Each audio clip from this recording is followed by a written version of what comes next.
আহ,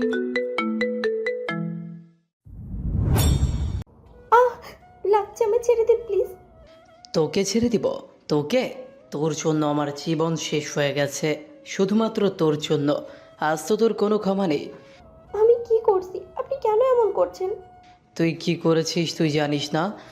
বলেই ছেলেটা মেয়েটার ঠোঁটের উপর হামলে পড়ে।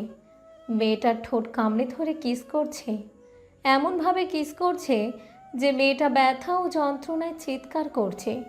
ঠোঁট কেটে রক্ত ঝরছে, তবুও ছেলেটা ছাড়ছে না। মেয়েটা ছেলেটার বুকে ধাক্কা দিয়ে সরাতে চায়, কিন্তু একটা শক্ত সামর্থ্য ছেলের থেকে কি এত সহজে ছাড়া পাওয়া যায়? ছেলেটা অনুভব করতে পারছে মেয়েটার ঠোঁট থেকে রক্ত পড়ছে, কিন্তু ছেলেটা যেন পাগল হয়ে গেছে। তার রাগ কিছুতেই কমছে না। ছেলেটার কামড়ে মেয়েটা অজ্ঞান হয়ে যায়, কিন্তু আজ যেন ছেলেটার মাথায় খুন সাবার হয়েছে। চলুন দেখি কেন এই অত্যাচার মেয়েটার উপর। ছেলেটাই বা কি? কেন সে মেয়েটার উপর এত অত্যাচার করার পরেও মেয়েটা সব সহ্য করছে? মেয়েটার নাম আরোহী জামান আরু। আরু মধ্যবিত্ত পরিবারের মেয়ে। পরিবার বলতে আছে বাবা মা ও ছোট একটা ভাই আয়ুষ। ভাই ক্লাস 10-এ পড়ে। আরু কলেজ শেষ করে একটা মোবাইল দোকানে সেলসের কাজে ঢুকেছে। বাবা অসুস্থ, হসপিটালের বেডে পড়ে আছে, তাই তো বাধ্য হয়েই এই কাজ নেওয়া। আর এই কাজটাই অরুর জীবনে একটা ঝড় নিয়ে আসে, অতীত। আরও প্রতিদিনের মতোই দোকান খুলে সব পরিষ্কার করছিল, এমন সময় দুটো মেয়ে এসে দাঁড়ায় আরুর দোকানে। মেয়ে দুটোর মধ্যে একটা মেয়ে আরুকে চিনতে পারে, তাই আরু মেয়েটাকে জিজ্ঞেস করে। আরে মিলি আপু, আপনি কাল না এসেছিলেন ওই ভাইয়ের সঙ্গে? নায়িকার ফ্রেন্ড প্লাস মামাতো বোন। হ্যাঁ, উনি আমার অফিসের বসের ভাই। আরে আমার ফুফাতো বোন জয়া, এর ফোন নিতে কাল ওই ভাইয়া এসেছিলেন। জয়ার ফোন নিয়ে এসো। আপু, ওই ভাইয়া তো কাল ফোন দিয়ে গেছেন, আর ফোনের টাকা দেয়নি, বলেছিলেন একজন এসে দিয়ে যাবেন, কিন্তু কাল থেকে তো কেউ আসেনি। তাহলে কি ওই আপুই টাকাটা দিবেন? আরুর কথা শুনে মিলির পাশে থাকা মেয়ে মেহের অবাক হয়ে যায়। মেয়েটা মিলির দিকে তাকিয়ে বলে, আরে আমি কেন টাকা দিতে যাব? আমি তো হাতে ফোন পাইনি। আর কে এসে ফোন নিয়ে গেছে মিলি? মিলি এবার জয়ার কথা শুনে মেহেরের দিকে তাকিয়ে বলে, মেহের, কাল আমির এসেছিল, বলছিল তোর নাকি ফোন দরকার, তুই ওকে পাঠিয়েছিলি? হ্যাঁ, ফোন তো লাগবে, তবে আমি তো আমিরকে বলিনি আমার জন্য ফোন আনতে। তাহলে যে ও এসে বলল তুই নাকি ভাইয়াকে পাঠিয়েছিলি? আচ্ছা ওসব ছাড়, ফোন কখন নিয়ে গেছে? আর টাকা না দিয়ে ফোন কি করে নিয়ে গেল? আর মেয়ে তুমি অচেনা কাউকে কেন টাকা ছাড়া ফোন দিলে? মেহেরের কথা শুনে আরও একবার মেহেরের দিকে তাকিয়ে মিনমিন করে বলে, আসলে উনি বলেছিলেন ফোনটা চেক করে দেখবেন, ওই জন্যই দিয়েছিলাম, কিন্তু উনি কাল থেকে এখনও আসলো না ফোনটা নিয়ে। আরুর কথা শুনে মেহের আরুর দিকে তাকিয়ে কঠিন গলায় বলে, শোনো মেয়ে, আজকের পর থেকে কাউকে টাকা ছাড়া ফোন বা অন্য কিছু দেবে না, সে যতই চেনা চেনা হোক না কেন। তুমি এখানে নিশ্চয়ই সেলস গার্ল। জি আপু, আমি এখানে কাজ করি। যেটা বললাম সেটা মনে রাখবে। আর আমি দেখছি এই ফোনটা কিভাবে ফিরিয়ে আনা যায়। কথাটা বলে মেহের বাসায় ফিরে যায়। মেহের ফোন হাতে নিয়ে আমিরের নম্বরে মেসেজ করে। আমির কোথায় তুই? মেহেরের মেসেজ যেতেই উল্টো পাশ থেকে মেসেজের রিপ্লাই আসে। মিস, আমি আমির না, আমি আমিরের ভাই। আমিরকে কি প্রয়োজন? আর আপনি কে? মেহের এমন মেসেজ দেখে ভ্রু কুঁচকাল। তারপর কিছু একটা ভেবে মেহের আবারও রিপ্লাই দেয়। আসলে আমি আমিরের ফ্রেন্ড, ওর সঙ্গে কথা ছিল। আর ওর আইডিয়া আপনার কাছে কেন? আসলে আমির এই আইডি এখন চালায় না, এখন থেকে আমি চালাই। আপনি চাইলে আমি ওর নতুন নাম্বার আপনাকে দিচ্ছি। কথাটা বলেই আমিরের ভাইয়া আমিরের নম্বর সেন্ড করে। নম্বর নিয়ে মেহের আমিরকে কল করে। কয়েকবার রিং হওয়ার পর আমির কল রিসিভ করতেই মেহের বলে ওঠে, আমির তুই কোথায়? আমি বাসায় আছে। কেন, কিছু হয়েছে? কিচ্ছু হয়নি, আমি আসছি, তুই বাসায় থাক, একটু ওয়েট কর। বলেই ফোন কেটে আধ ঘন্টার মধ্যে আমিরের বাসায় যায়। সিঁড়িতে উঠতে গিয়ে কারোর সঙ্গে ধাক্কা খায়। পড়ে যেতে নিলে একটা শক্তপোক্ত হাত মেহেরকে আঁকড়ে ধরে, আর চার ঠোঁট এক হয়ে যায়। দুজন যেন পাথর হয়ে গেছে। তারপর আচানক মেহেরকে ছেড়ে দিয়ে ছেলেটা বলে ওঠে, সরি মিস, আসলে আমি খেয়াল করিনি। আপনি ঠিক আছেন? মেহেরও ছেলেটার কথা শুনে ছেলেটার দিকে না তাকিয়ে বলে, না মানে আমিও খেয়াল করিনি। আমিও সরি। আপনি? আমি কে পরে জানবেন, তার আগে বলুন আপনি কে, আর এইভাবে দৌড়ে কোথায় যাচ্ছিলেন? আমি মেহের, আমিরের ফ্রেন্ড। আমিরের কাছে যাচ্ছিলাম। কিন্তু আপনি? আমি আসাদ চৌধুরী, আমিরের ভাই। ও সরি ভাইয়া, আমি রুমে আছে। হ্যাঁ আছে, যান। বলেই আসাদ সিঁড়ি দিয়ে নিচে নেমে যায়। মেহের একবারও ছেলেটার মুখের দিকে তাকায়নি, না তাকিয়ে সিঁড়ি বেয়ে উপরে উঠে যায়। দৌড়ে গিয়ে আমিরের রুমের দরজায় আঘাত করে। দরজায় টোকা পড়তে ভিতর থেকে আওয়াজ আসে, দরজা খোলা আছে, ভেতরে। কথাটা শেষ হওয়ার আগে মেহের দরজা খুলে ভিতরে ঢুকে আসে। মেহেরকে দেখে আমির বলে, কিরে তুই এত হন্তদন্ত হয়ে এখানে কেন? কি হয়েছে তোর? আমার কি হবে? তোর কি হয়েছে? আমার আবার কি হবে?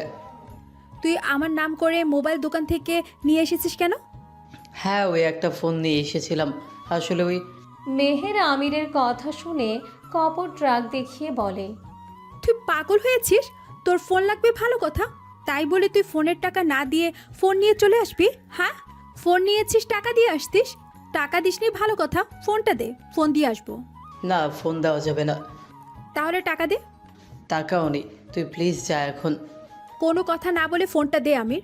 মানুষের জিনিস না বলে নেওয়া মানে তাকে চুরি করা বলে। কোনো কথা না বাড়িয়ে ফোনটা দে। বললাম না দিব না, তুই যা এখান থেকে। আমির ফোন দিবে না, মেহেরও ছাড়বে না। শেষমেশ মেহের জোর করে ফোন নিয়ে সেখান থেকে চলে আসে। বাইরে যাওয়ার আগে আমির মেহেরকে বলে, মেহের তুই এটা ঠিক করলে না, আমি তোকে দেখে নিব। তোর যা ভালো লাগে তাই কর, কিন্তু আমি অন্যায় সহ্য করব না। বলেই মেহের আমিরের বাসা থেকে বেরিয়ে যায়। আমির নিজের প্রিয় ফোনটা হারিয়ে রাগে জ্বলছে। ওইদিকে মেহেরকে হন্তদন্ত হয়ে বেরিয়ে যেতে দেখে আসাদ মেহেরের যাওয়ার পানে তাকিয়ে মনে মনে বলে, ওনার আবার কি হলো? এইমাত্র এলো, এর মধ্যে বেরিয়ে গেল। আসাদ ডাইনিংয়ে বসে কথাটা ভাবছে। এমন সময় আমির হন্তদন্ত পায়ে সিঁড়ি বেয়ে নেমে আসে। আমিরকে দেখে আসাদ বুঝতে পারে আমির কোনো কিছু নিয়ে বেজায় রেগে আছে। আমিরের খামখেয়ালি আসাদের পছন্দ না। সে মনে মনে এটাই চায়, তাদের বাসায় এমন কেউ আসুক যে আমিরকে শাসন করবে। কারণ আমির বাড়ির ছোট ছেলে, কোনো শৃঙ্খলা নেই, বখাটেপনা করে, মেয়েদের ইফটিজিং করে, নেশা করে, কোনো কিছুই বাদ নেই। বাসার কাউকে মানে না, এমনকি আসাদকেও সম্মান করে না। আসাদ আমিরের উল্টো, শান্ত শিষ্ট ভদ্র ছেলে। আসাদের পরিবার বলতে আছে আসাদের বাবা আসগর আলী, মা সুফিয়া বেগম, ভাইয়াকে তো জানেন, একটা বোন আছে স্নেহা। স্নেহা ক্লাস 9-এ পড়ে। আমির বেরিয়ে যেতে তার মা উপর থেকে নামতে নামতে আসাদকে প্রশ্ন করে, আসাদ, আমির কোথায় গেল? জানি না আমি, আমিরকে দেখে মনে হলো খুব রেগে আছে, তাই কিছু জিজ্ঞেস করিনি। কেন? এইটুকু সময়ের মধ্যে এমন কি হলো যে ছেলেটা এইভাবে না খেয়েই চলে গেল? জানি না আমি, একটাকে মেয়ে এলো। আসাদের মুখে মেয়ের কথা শুনে আসাদের মা আসাদকে কথা শেষ করতে না দিয়ে প্রশ্ন করে, মেয়ে? কে মেয়ে? কখন এলো? এখন কোথায়? সব বলছি মা, আগে চুপ করে আমার কথা শোনো। আর হ্যাঁ, আমাকে খেতে দাও, অফিসে যেতে হবে। আচ্ছা ঠিক আছে, তুই বলতে থাক, আমি তোর জন্য খাবার সার্ভ করছি। ওকে। একটু আগে একটা মেয়ে এসেছিল, জানো মা, মেয়েটাকে দেখে মনে হলো খুব রাগী। ওই মেয়েটা আসার পর কি হলো জানি না, মেয়েটা বেরিয়ে যাওয়ার পর পর আমিরও বেরিয়ে গেল। আচ্ছা বুঝতে পারলাম। মেয়েটাকে চিনিস না? না, তবে মেয়েটা বলছিল আমিরের ফ্রেন্ড হয়। মেয়েটার কথা জানতে চাইছো কেন? জানার কারণ তো আছেই, আগে মেয়েটার সঙ্গে কথা বলতে হবে। আচ্ছা তুই এখন খেয়ে অফিসে যা। আর হ্যাঁ, মেয়েটাকে খেতে বল, সেও তো স্কুলে যাবে।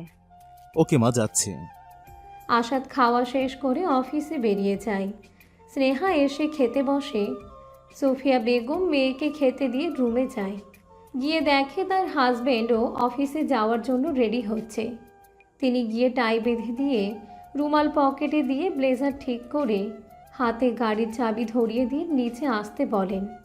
ওইদিকে মেহের বাসায় ঢুকতেই মেহেরের ভাই ইজান এসে দাঁড়ায়। ইজানকে দেখে মেহের কিছু বলতে যাবে তার আগে কিচেন থেকে মেহেরের মা মিসেস সাদিয়া এহসান বলে ওঠেন, মেহু, সকাল সকাল কোথায় গিয়েছিলি? মিলির কাছে।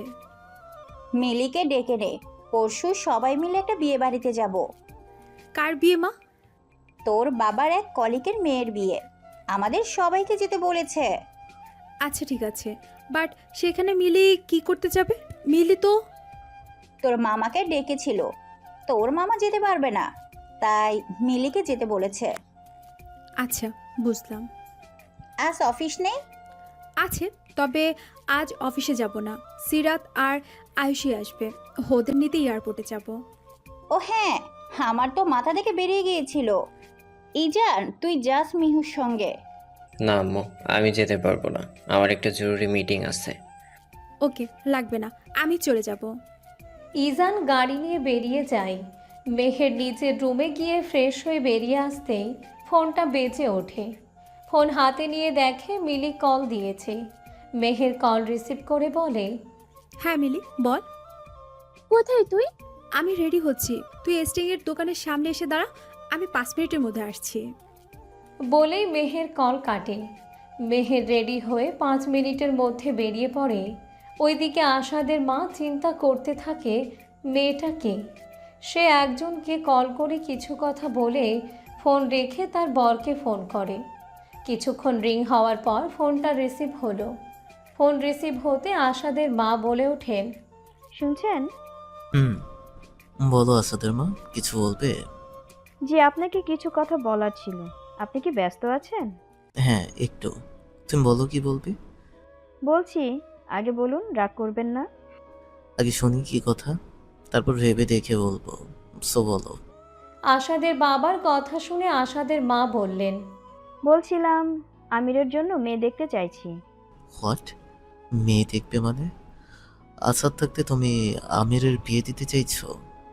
আপনি দেখতেই তো পাচ্ছেন দিন দিন ছেলেটা কেমন হয়ে যাচ্ছে। তাই বলে বড় ছেলেকে রেখে ছোট ছেলের বিয়ে কি হবে সম্ভব? আর আমির কি রাজি হবে? ওকে বিয়ে করাতেই হবে। মেয়ে কি দেখেছো? একটা মেয়ের খোঁজ পেয়েছি, ভাবছি কাল যাব। ওকে, দেখো, যদি ভালো হয় তবে কথা বলে এসো। ওকে। ওইদিকে মেহের ও মিলি এয়ারপোর্টে গিয়ে আরুষি ও সিরাতকে নিয়ে বাসায় আসে। ওদের বাসায় রেখে মিলিকে বলে, মিলি তুই ওদের একটু সময় দে, আমার একটা কাজ আছে, আমি আসছি। তুই এখন কোথায় যাবি? আসছি, এসে বলবো। ওকে, জলদি আসিস। আর কোনো ঝামেলায় জড়াস না ইয়ার, আজকাল তুই বেশি ঝামেলায় জড়িয়ে পড়ছিস। তুই তো জানিস মিলি, আমি অন্যায় সহ্য করতে পারি না। এই ঝামেলার জন্য কখনো কোনো বিপদে না পড়ে যাস। ওকে, আমি সাবধান থাকবো, তুই ভাবিস না, এখন আমার দেরি হয়ে যাচ্ছে। মেহের বাইক নিয়ে বেরিয়ে যায়। ওইদিকে আরও দোকান বন্ধ করে বাসার দিকে যাচ্ছিল। এমন সময় রাস্তায় আমিরের সঙ্গে দেখা হয়।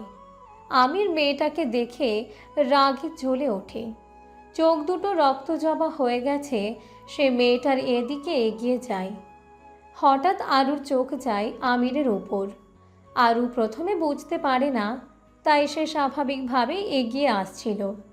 এমন সময় তার সামনে কাউকে দাঁড়াতে দেখে মেয়েটা হঠাৎ দাঁড়িয়ে পড়ে এবং মাথা উঁচু করে উপরের দিকে তাকাতেই আরুর শরীর হিমশীতল হয়ে যায়। লোকটার চোখে আগুনের মতো জ্বলছে। আরু কেঁপে ওঠে। আরুকে কাঁপতে দেখে আমির একটা শয়তানি হাসি দেয় আর আরুর দিকে ঝুঁকে গিয়ে ঝাঁঝালো কণ্ঠে বলে ওঠে, হাই বেবি, বাসায় যাচ্ছ? আমিরের কথাটা শুনে মেয়েটা খুব ভয় পেয়ে যায়। সে ভয়ে ভয়ে পেছাতে লাগে আর আমির আস্তে আস্তে মেয়েটার দিকে এগোতে লাগে। মেয়েটা খুব ভয় পাচ্ছে। আমির মেয়েটার খুব কাছে চলে যায়। দুজনের মধ্যে মাত্র কিছুটা ফাঁকা। মেয়েটার ভয়ে চোখ খিচে বন্ধ করে নেয়। আমির 2 হাত বাড়িয়ে মেয়েটাকে নিজের সঙ্গে মিশিয়ে নেয়। ওইদিকে মেহের অফিসের দিকে যাওয়ার সময় একটা ছেলের সঙ্গে ধাক্কা লাগে। মেহের ছেলেটাকে বাঁচাতে গিয়ে মেহের ছিটকে দূরে গিয়ে পড়ে। হাতে পায়ে খুব ব্যথা পায়। ছেলেটাকে সে ভাবে লাগেনি, কিন্তু একটু আঘাত পেয়েছে। ছেলেটা এসে যেই মেহেরের হাত ধরতে যাবে, তখনই মেহের চিৎকার করে বলে ওঠে, এই আপনার সমস্যা কি? হ্যাঁ, রাস্তা নাকি বাপের সম্পত্তি পেয়েছেন? কিভাবে রাস্তায় চলাফেরা করতে হয় জানেন না? যত সব আনকালচার পিপল চলতে যখন পারে না, তখন এইভাবে রাস্তায় বের হন কেন?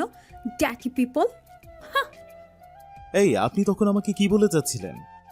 আপনার সঙ্গে কথা বলে সময় নষ্ট করার মতো ইচ্ছে নেই, আমি ব্যস্ত তাই। দেখুন মিস, দেখা দেখি কি আছে, রাস্তায় বেরোলে দেখে শুনে চলাফেরা করবেন। আর একদিন যদি এমন হয় তবে আপনার খবর আছে, ফালতু লোকজন। কথাটা বলে মেহের চলে যায়। মেহের চলে যেতে ছেলেটা অবাক হয়ে তার যাওয়ার পানি তাকিয়ে থাকে আর মনে মনে বলে, আজব তো, আমি কি করলাম? ওনারা তো রাগার কি হলো? উনি পড়ে গেলেন, আমি ওনাকে তোলার জন্য গেলাম, আর উনি আমাকে কথা শুনিয়ে দিল। এই এক মিনিট, এই মেয়েটা সেই না যে সকালে আমাদের বাসায় এসেছিল? আমিরের ফ্রেন্ড। বাবা, ওনার এত রাগ! মেহের অফিসে যেতে গিয়ে রাস্তায় দেখতে পায় একটা ছেলে একটা মেয়েকে বিরক্ত করছে। ওইদিকে ছেলেটা মেয়েটার হাত ধরে নিজের সঙ্গে মিশিয়ে নিয়ে মেয়েটার ঠোঁটে নিজের ঠোঁট দিয়ে কামড়ে ধরে। মেয়েটা যন্ত্রণায় ছটফট করছে, কিন্তু ছেলেটা যেন পাগল হয়ে গেছে, সে নিজের মধ্যে নেই। মেয়েটা দুই হাত দিয়ে ছেলেটাকে সরানোর চেষ্টা করেই যাচ্ছে, আর ছেলেটা মেয়েটার ঠোঁট কামড়ে রক্ত বের করে দিয়েছে। মেয়েটা কিছুতেই নিজেকে ছাড়াতে পারছে না। ছেলেটা আস্তে আস্তে তার একটা হাত নিয়ে মেয়েটার নরম মাংসে চাপ দিয়ে ধরে, প্রেস করে। মেয়েটা যন্ত্রণায় চিৎকার করে ওঠে, কিন্তু ছেলেটা যেন পাগল হয়ে গেছে। মেয়েটা ড্রেস ছিঁড়ে তাকে অর্ধনগ্ন করে ফেলেছে। মেয়েটা ডুকরে কান্না করছে। ছেলেটাকে সরিয়ে বারবার বলছে, প্লিজ আমাকে ছেড়ে দিন, এইভাবে আমার সর্বনাশ করবেন না। আপনি আমার সঙ্গে কেন এমন করছেন? কি করেছি আমি? কি করেছিস তুই? ছেলেটা আরও কিছু বলতে যাবে, তার আগে হঠাৎ বাইকের আওয়াজ শুনে ছেলেটা মেয়েটাকে ছেড়ে সেখান থেকে পালিয়ে যায়। মেয়েটা দাঁড়িয়ে থাকতে পারে না, সে রাস্তার মাঝে বসে কান্নায় ভেঙে পড়ে। হাউমাউ করে কান্না করছে, শরীরে পোশাক এলোমেলো। এমন সময় একটা বাইক এসে মেয়েটার সামনে দাঁড়ায়। মেয়েটা আবারও ভয় পেয়ে যায়, মাথা উঁচু করে দেখার সাহস পাচ্ছে না। ভয়ের চোটে একটাই কথা বলে যাচ্ছে, আমার সর্বনাশ করবেন না। আমার কিছু হয়ে গেলে আমার পরিবার রাস্তায় বসবে। প্লিজ আমাকে ছেড়ে দিন। আমি কি ক্ষতি করেছি আপনার? এসব বলে বিলাপ করছে। বাইকটা থামিয়ে কেউ মেয়েটার পাশে দাঁড়ায়। মেয়েটার সামনে কেউ দাঁড়িয়ে আছে দেখে মেয়েটা মাথা উঁচু করে সামনে দেখে। দেখতে পায় একটা মেয়ে। মেয়েটাকে দেখে অসহায় মেয়েটা সেই মেয়েটার পা জড়িয়ে ধরে বলে ওঠে, আমাকে বাঁচান আপু, ওই শয়তান আমার সর্বনাশ করে ফেলবে, উনি আমাকে মেরে ফেলবে। মেয়েটার কথা শুনে সেই মেয়েটা বলে, তুমি ওই মেয়েটা না, সেলস গার্ল? তোমার এই অবস্থা কে করলো? হ্যাঁ আপু, আমি আরু। আমাকে আপনার বন্ধু মেরে ফেলবে। ওই জানোয়ারের অবস্থা করেছে, আমাকে মেরে ফেলবে। আমাকে আমাকে আরু কান্নার জন্য কিছু বলতে পারছে না, সে আটকে যাচ্ছে। আরুর কথা শুনে মেহের বলে, আমার বন্ধু মানে? তুমি কার কথা বলছো? ওই যে লোকটা আপনার নাম বলে আমার থেকে ফোন নিয়ে গিয়েছিল, ওই লোকটা। উনি খুব খারাপ আপু, উনি আমার সর্বনাশ করতে চেয়েছিলেন। আপনি চলে আসাই উনি পালিয়েছেন। উনি খুব ভয়ঙ্কর। উনি আমাকে। আরুর মুখে এমন কথা শুনে মেহেরের খুব রাগ হয়। সে ভাবতেই পারছে না তার বন্ধু এতটা নীচ। মেহের খুব রেগে যায় আমিরের উপর। মেহের আরুকে রাস্তা থেকে উঠিয়ে একপাশে নিয়ে গিয়ে পানি খাওয়ায়। তারপর নিজের জ্যাকেট খুলে মেয়েটার শরীরে জড়িয়ে দিয়ে মেয়েটাকে তার বাসায় দিয়ে আসে আর সাবধানে থাকতে বলে। মেয়েটা অনেক ভয় পেয়েছিল। মেহের তাকে কথা দেয় সে আমিরের একটা ব্যবস্থা করবে আর মেয়েটাকে ভয় পেতে না বলে, আর বাসায়ও কিছু জানাতে দেয়নি। সন্ধে 7টা মেহের বাসায় আসতে তার মা দেখে মেয়েটা খুবই ক্লান্ত। তিনি মেহেরকে ফ্রেশ হয়ে নিচে আসতে বলে কিছু জরুরি কথা বলার জন্য। মেহের কিছু না বলে রুমে গিয়ে ফ্রেশ হয়ে বিছানায় গা এলিয়ে দেয়। এমন সময় মেহেরের রুমে 3 জন এসে ঢোকে। মিলি মেহেরকে এমনভাবে দেখে জিজ্ঞেস করে, কি হয়েছে তোর? আজ তোকে এরকম লাগছে কেন? তুই কি আজ আবার কোনো ঝামেলা করেছিস? মিলির কথা শুনে মেহের মিলির দিকে তাকিয়ে বলে, করিনি, তবে করব খুব শীঘ্রই। মানে তুই আবার কার সাথে কি করবি? আমিরের সঙ্গে। আমি আমিরের চেয়ে কি করব আমি নিজেও জানি না। আমির আবার কি করলো? আমি ভাবতেই পারছি না, আমি এতটা নীচ। আমার ভাবতে ঘৃণা লাগছে। ওর মতো একজনকে আমি আমার ফ্রেন্ড বানিয়েছিলাম। আজ ওই মেয়েটার সঙ্গে যা করেছে, তারপর ওকে আমি এত সহজে ক্ষমা করব না। কি করবি তুই? Just wait and see. বলেই মেহের নিচে আসে, সঙ্গে আরুষি, সিরাত ও মিলি। মেহের আসতেই তার মা তার কাছে এসে তাকে সোফায় বসতে বলে। মেহের কিছু না বলে সোফায় বসে টিভি চালিয়ে দেয়। পাশে 3 জন বসে আছে। মেহেরের মা এসে মেয়ের কাছে বসে, মাথায় হাত বুলিয়ে আদর মাখা গলায় বলে, মেহের মামুনি, তোকে একটা কথা বলবো, মাথা ঠান্ডা করে শুনবি। কি কথা? তোর জন্য একটা ছেলে পছন্দ করেছি। মেহের তার মায়ের মুখে এমন কথা শুনে রাগে ক্ষিপ্র হয়ে ওঠে। সে ভাবতেই পারেনি তার মা এমন কথা বলবে। মেহের তার মায়ের কথায় রেগে গিয়ে বলে, এসব কি কথা আম্মু? তুমি তো জানো আমি এসব বিয়ে টিয়ে পছন্দ করি না। ছেলেদেরকে আমি একদম সহ্য করতে পারি না। ভুলে যাস না, তোর বাবা, ভাই ও ছেলে। হ্যাঁ, ভাই হিসেবে আমার ভাই সেরা। তবে আমি কথা দিচ্ছি, আমার ভাই যদি প্রেমিক বা হাজবেন্ড হিসেবে খারাপ হয়, তবে আমি তাকেও ছাড়বো না। আমি কোনো মেয়ের প্রতি অন্যায় সহ্য করব না, সে যে হতে পারে। আমার বাবাও যদি কখনো আমার উপর অন্যায় করে, আব্বুকেও ছাড়বো না। তাই যেখানে আমি ছেলেদের বিশ্বাস করি না, সেখানে একটা অচেনা ছেলেকে আমি বিয়ে করব? অসম্ভব, কোনোদিনও না। মেহের মা, এরকম করিস না। দেখ মা, সব ছেলেরা সমান নয়। তোর বান্ধবীকে কেউ কষ্ট দিয়েছে বলে যে তোকেও কষ্ট দিবে, সেটা তো নাও হতে পারে। আর আজ যারা এসেছিল, ওনাদের পরিবারের সবাই খুব ভালো। তুই ওখানে ভালো থাকবি মা, প্লিজ রাজি হয়ে যা না মা। ও, তার মানে এই ব্যাপার। ছেলের বাসায় লোক এসেছিল, আর তাই তোমার মাথায় এসব উদ্ভট চিন্তাভাবনা এসেছে। দেখো মা, বিয়ে নিয়ে আমাকে জোর করবে না। I hate boys. আমার ওই ফ্রেন্ডকে যে বিয়ের নামে ধোকা দিয়েছে, আমার ফ্রেন্ডকে যে কষ্ট দিয়েছে, তাকে আমি ছাড়বো না। আমি আমার মিশনে ফোকাস করতে চাই, এসব বিয়ের চক্করে পড়তে চাই না। মামুনি, ভালোই ভালোই বলছি, রাজি হয়ে যা। আমাকে মজবুর করিস না। মজবুর মানে কি বলতে চাইছো তুমি? মিসেস এহসান মেয়ের কথা শুনে বুঝতে পারে মেয়ে তার বিয়ে করতে চাইবে না।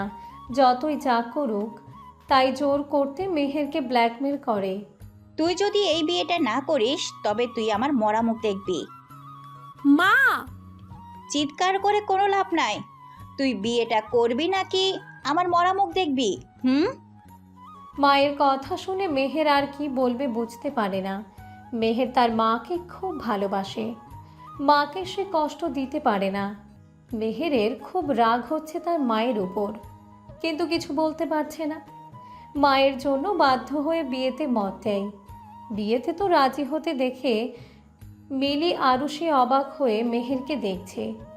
সিরাত কিছুই বুঝতে পারে না। মেহেরের মা মেয়ের কথায় খুব খুশি। তিনি ছেলের বাসায় ফোন করে মতামত দেয়। মেহের রেগে নিজের রুমে চলে যায়। তার খুব রাগ হচ্ছে। তার মা কেন তাকে বুঝলো না? পুরুষ জাতি মানেই তো হিংস্র, মেয়েদেরকে ভোগের পণ্য ভাবে। এই তো একটু আগে তার বন্ধু নামের পুরুষটা একটা মেয়ের ইজ্জত নিয়ে খেলা করলো। মেহের ক্ষমা করবে না। যে ছেলেরা মেয়েদের সম্মান দিতে পারে না, তারা পুরুষ নামে কলঙ্ক। এদিকে মিলি ও আরুষি একে অপরের দিকে তাকায়। সিরাত কিছু বুঝতে পারে না বলেই ওদের দিকে তাকিয়ে বলে, আরুষি, মিলি, কি হয়েছে আমাকে বলবি? বিয়ের কথায় মেহেরা তো রেগে গেল কেন? ও ছেলেদের ঘৃণা করে, আমার সব কিছু মাথার উপর দিয়ে যাচ্ছে, আমাকে বুঝিয়ে বলবি? সিরাতের কথা শুনে আরুষি ও মিলি তার দিকে তাকায়। সিরাত প্রশ্নবোধক চাহনিতে মিলি ও আরুষির দিকে তাকিয়ে থাকে। মিলি সিরাতের কথা শুনে বলে ওঠে, মেহের আগে এমন ছিল না, ও একটা হাসি খুশি মেয়ে ছিল। ওর লাইফে একটা বেস্ট ফ্রেন্ড ছিল, নাম আনিয়া রহমান। আনিয়াকে মেহির খুব ভালোবাসতো। মেহির তখন বিদেশে ছিল স্টাডি কমপ্লিট করার জন্য। হঠাৎ একদিন আনিয়া কল করে মেহেরকে বলে সে একজনকে ভালোবাসে আর তাকে বিয়ে করতে চায়। ছেলেটার কথা তেমন কিছু বলেনি আনিয়া। মেহের জানতে চাইলে আনিয়া বলেছিল মেহের দেশে এলে সামনে থেকে পরিচয় করিয়ে দিবে। তাই মেহের আর জিদ করেনি। দেখতে দেখতে প্রায় 3 মাস পার হয়ে যায়। সেদিন মেহেরের লাস্ট এক্সাম ছিল। প্রতিদিন আনিয়াকে কল দিয়ে কথা বলে মেহের এক্সাম দিতে যেত। সেদিনও কল দেয়, কিন্তু কলে পায় না। মেহের ভাবে হয়তো কোনো কাজে ব্যস্ত বা ফোনের কাছে নেই। তাই ভেবে মেহের এক্সাম দিতে চলে যায়। 3 ঘন্টা পর ফ্ল্যাটে এসে আবার কল দেয়, মেসেজ করে, কোনো রিপ্লাই আসে না। মেহের খুব টেন্স হয়ে পড়ে। হঠাৎ এমন হওয়ায় মেহের ভয় পায়। মেহের আনিয়ার কোনো খবর পায় না, কোনো মেসেজ, কোনো কিছুতেই আনিয়ার কোনো খবর পায় না। মেহের তখন আমাকে কল করে সব জানায়। আমিও আরুষি সেদিন মেয়েটার খবর নিতে গিয়ে জানতে পারি আনিয়াকে রাত থেকে খুঁজে পাওয়া যাচ্ছে না। আমরা কথা শুনে অবাক।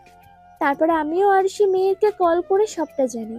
ওই দিন যেহেতু লাস্ট এক্সাম ছিল, তাই খবরটা শোনার সঙ্গে সঙ্গে মেহের রাতের ফ্লাইটে টিকিট কাটি এমার্জেন্সি। বাসায় আসে সকাল 6টায়। বাসায় ঢুকে রেস্ট না নিয়ে সোজা আমাকে নিয়ে আনিয়ার বাসায় যায়। সেখানে গিয়ে জানতে পারে যে ছেলেকে আনিয়া ভালোবাসতো সেই ছেলেটা আনিয়াকে বিয়ে করবে বলে ডাকে। তারপর থেকে আনিয়ার খবর নেই। আমরা হন্যে হয়ে খুঁজেছিলাম। 3 দিন পর আনিয়ার খবর পেলাম, ও হসপিটালে। আমরা গেলাম। আনিয়া মেহেরকে দেখে ডুকরে কেঁদে ওঠে, সব কিছু বলে। সব শোনার পর মেহের প্রতিজ্ঞা করে ওই দিনের পর কোনো ছেলেকে বিশ্বাস করবে না, এমনকি বিয়েও করবে না। মিলির মুখে এমন কথা শুনে সিরাত তো অবাক। সে অবাক হয়ে জিজ্ঞেস করে, হসপিটালে মেহের বন্ধু কি জানায় মেহেরকে? আনিয়া জানায় ছেলেটা নাকি আনিয়ার সাথে শারীরিক সম্পর্ক করতে চায়। আনিয়া রাজি হয় না। তখন বাধ্য হয়ে ছেলেটা আনিয়াকে কাজী অফিসে নিয়ে গিয়ে বিয়ে করে। বিয়ের পর আনিয়ার সঙ্গে জোর করে শারীরিক সম্পর্ক করে এবং অত্যাচার করে। বৈধ সম্পর্কের নামে মেয়েটাকে ধর্ষণ করে। আনিয়ার তখন বয়স বা কত, 18 হয়নি। শারীরিক সম্পর্কের নামে ধর্ষণ মেয়েটা সহ্য করতে পারে না। মেয়েটা অজ্ঞান হয়ে যায়। কিন্তু ছেলেটা একটা জানোয়ারের থেকে খারাপ। সে আনিয়ার ওই জ্ঞানহীন অবস্থায় 5 থেকে 7 বার মেয়েটার অনেক ব্লাড লস হয়। মরার হালতে পড়ে থাকে। সকালের আলো ওঠার আগে ছেলেটা পালিয়ে যায় আনিয়াকে ওই অবস্থায় রেখে। সকালে আলো ফোটার পর একটা সে এলাকার বউ দেখে হসপিটালে নিয়ে যায়। ডক্টর চিকিৎসা করার পর ভালো হলেও মানসিক চাপ সহ্য করতে না পেরে আনিয়া আস্তে আস্তে মেন্টাল হয়ে গেছে। আনিয়ার জন্য মেহের এসব ছেলেকেও পছন্দ করে না। আচ্ছা, এবার বুঝলাম, সত্যি ছেলেটার নির্মম শাস্তি হওয়া উচিত। তোরা এখানে বসে কি গোল মিটিং করছিস? আর তোদের দলের পান্ডা কোথায়? তাকে ছাড়া তোদের মিটিং জমে নাকি? ওরা কথা বলছিল এমন সময় সেখানে ইজান আসে। ওই কথাগুলো বলে ইজানকে দেখে সবাই ভয়ে চুপ হয়ে যায়, কারণ ইজানকে সবাই খুব ভয় পায়। কিন্তু দুটো চোখ ইজানের উপর সীমাবদ্ধ। ইজান সেসব কখনো ভালো করেছে কিনা সে জানে না, কিন্তু মানবীটা তো ইজানকে বলতে পাগল। ইজান আবার বলে, কি হলো, চুপ কেন? কি জিজ্ঞাসা করলাম? মিলি ওইভাবে হা হয়ে কি ভাবছিস শোনে? ইজানের ধমক খেয়ে মিলি চমকে ওঠে। সে বুঝতে পারে না তার সঙ্গে কি হলো। সে কোনো রকম ভাবে নিজেকে গুছিয়ে নিয়ে আমতা আমতা করে বলে, হ্যাঁ, না, ও মানে ভাইয়া, মেহের রুমে আছে। 1 সপ্তাহ পর মেহের আরুর পরিবারের সঙ্গে কথা বলে আয়ুষকে একটা কাজের ব্যবস্থা করে দেয় এবং আরুর বাবার চিকিৎসার ব্যবস্থাও করে এবং আরুকে জানায় আজকেই আরুর বিয়ে। আরু তো কথাটা শুনে অবাক হয়। সে মেহেরকে বলে, আপু, এসব আপনি কি বলছেন? আমার মতো মেয়েকে কে বিয়ে করবে? আনস্মার্ট, গরিব, খ্যাত, কেউ বিয়ে করবে না আপু। এই কয়েকদিনের মধ্যেই কেমন কেমন কি? যদি বলি যে তোমার সর্বনাশ করতে চেয়েছিল তাকেই তোমার সঙ্গে বিয়ে দেব, তুমি কি বারণ করবে? তুমি না চাইলে আমি জোর করব না। ও তোমার সঙ্গে যেটা করেছে তার শাস্তিস্বরূপ এ বিয়ে। এখন তুমি যেটা চাইবে সেটাই হবে। তুমি ভেবেচিন্তে আমাকে জানাবে। এটা কি বলছো আপু? উনি কেন আমাকে বিয়ে করবেন? উনি তো আমাকে ঘৃণা করে। এইটা তো ওর শাস্তি। একটা মেয়ের জীবন নষ্ট করার ফল ও পাবে। এখন তুমি যদি ভয় পেয়ে পিছিয়ে যাও তাহলে কিচ্ছু করার নাই। না আপু, আমি ভয় পাচ্ছি। উনি যদি আমার উপরে রাগ করেন, যদি বিয়ে না করে। সেটা নিয়ে তোমাকে ভাবতে হবে না, আমি সব ম্যানেজ করে নেব। তুমি শুধু বলো রাজি কিনা। মেহেরের কথা শুনে আরও অনেকক্ষণ ভাবল, তারপর এক বুক সাহস নিয়ে বিয়েতে রাজি হয়। মেহের আরুকে মিলি ও আরুষের কাছে দিয়ে কাজে অফিসে পাঠিয়ে দেয়। এদিকে আমির বন্ধুদের সঙ্গে আড্ডা দিয়ে বাসায় যাচ্ছিল। রাস্তা থেকে সিরাত ও মেহের আমিরকে কিডন্যাপ করে। মেহের ও সিরাত মাস্ক পরে থাকায় আমির তাদের চিনতে পারে না। সে ছাড়া পাওয়ার জন্য ছটফট করতে থাকে। তখন মেহের তার গলার সেন্সিটিভ জায়গা মেরে অজ্ঞান করে দেয়। আধ ঘন্টা পর কাজে অফিসে যাওয়ার পর আমিরের জ্ঞান ফিরে আসতে আমির চিৎকার করে জানতে চাই সে কোথায় আছে। তখন মেহের তার সামনে দাঁড়িয়ে বলে, তুই কাজে অফিসে আসিস? আমি কাজে অফিসে, মানে এখানে আমার কি কাজ? তোর বিয়ে দিতে নিয়ে এলাম। বিয়ে মানে কার সঙ্গে আমার বিয়ে? আমার তো কাল বিয়ে হওয়ার কথা। আচ্ছা চান্দু, একটা মেয়ের জীবন নষ্ট করে তুই আর একটা অন্য মেয়ের জীবন নষ্ট করতে চাইছিস? হ্যাঁ, আমি থাকতে সেটা কখনোই হবে না। তোর তো আজই বিয়ে হবে, তাও আমাদের পছন্দ করা মেয়ের সঙ্গে। সো কাম চান্দু, কবুল বলো। অসম্ভব, কোনো দিন না। আমি এই বিয়ে করতে পারবো না। আমার জন্য আমার আম্মু মেয়ে দেখে বিয়ে ঠিক করে রেখেছে। কাল আমার বিয়ে। তোর বিয়ে তো আজই হবে, এই মুহূর্তে হবে, অ্যান্ড এই বিয়ের সঙ্গী হবে। কথাটা বলে মেহের আরুকে আমিরের সামনে নিয়ে আসে। আরুকে দেখে আমির রেগে জ্বলে ওঠে। সে হিতাহিত জ্ঞানশূন্য হয়ে বলে, অসম্ভব, আমি এই মেয়েকে বিয়ে করতে পারবো না। ওই মেয়ের জন্য আমার সব শেষ হয়ে গেছে। আমার প্রিয় ফোন হারিয়েছি ওর জন্য। ওর জন্য আমি আমার বন্ধুকে হারিয়েছি। এখন আবার ওর জন্য আমি আমার সুন্দরী স্মার্ট বউ হারাতে যাচ্ছি। অসম্ভব, আমি ওই মেয়েকে কিছুতেই বিয়ে করব না। যেদিন থেকে আমার লাইফে এসেছে শুধুই আমার ক্ষতি করে গেছে। আর আপনারা কারা ওই মেয়েটার সঙ্গে কেন জোর করে বিয়ে দিতে চাইছেন? কারণ তুই এই মেয়ের জীবন নষ্ট করতে চেয়েছিলি, তাই আজ তোকে বিয়ে করতে হবে। ও আমার সঙ্গে যা করেছে তার জন্য আমি ওকে শাস্তি দিয়েছি। ওকে শাস্তি দেওয়ার তুই কে? হ্যাঁ, ও শাস্তি দিব না তো কি করব? ওর জন্য আমি ফোন পেলাম না। একটা মেয়ের রুচি রুটি নিয়ে তুই মজা করবি আর ও কিছু বলবে না? বেশি কিছু বলতে চাই না, কাজী সাহেব জলদি বিয়ে শেষ করুন। বলেই মেহের কাজীকে সব ঠিক করতে বলে। আরু চুপচাপ বসে আছে। তার খুব কান্না পাচ্ছে। একটা মেয়ের বিয়ে নিয়ে কত আশা আকাঙ্ক্ষা থাকে, কিন্তু আরু সেটা করতে পারছে না। না চাইতেও মেয়েটা একটা পশুর থেকে অধম পুরুষকে বিয়ে করতে যাচ্ছে, কিন্তু আজ সে কিছুই করতে পারছে না। ওই পুরুষের বউ হতে যাচ্ছে। কাজী কাগজপত্র রেডি করে সাক্ষী সমন্বয়ে আমির ও আরুর বিয়ের কাজ শুরু করে। আরুর চোখ দিয়ে পানি পড়ছে। আমিরকে বন্দুকের নখে রেখে বিয়ে করতে বাধ্য করে। বিয়ে শেষ হতে মেহের আরুকে আমিরের হাতে তুলে দিয়ে বলে, আজ থেকে এই মেয়েটা তোর দায়িত্ব।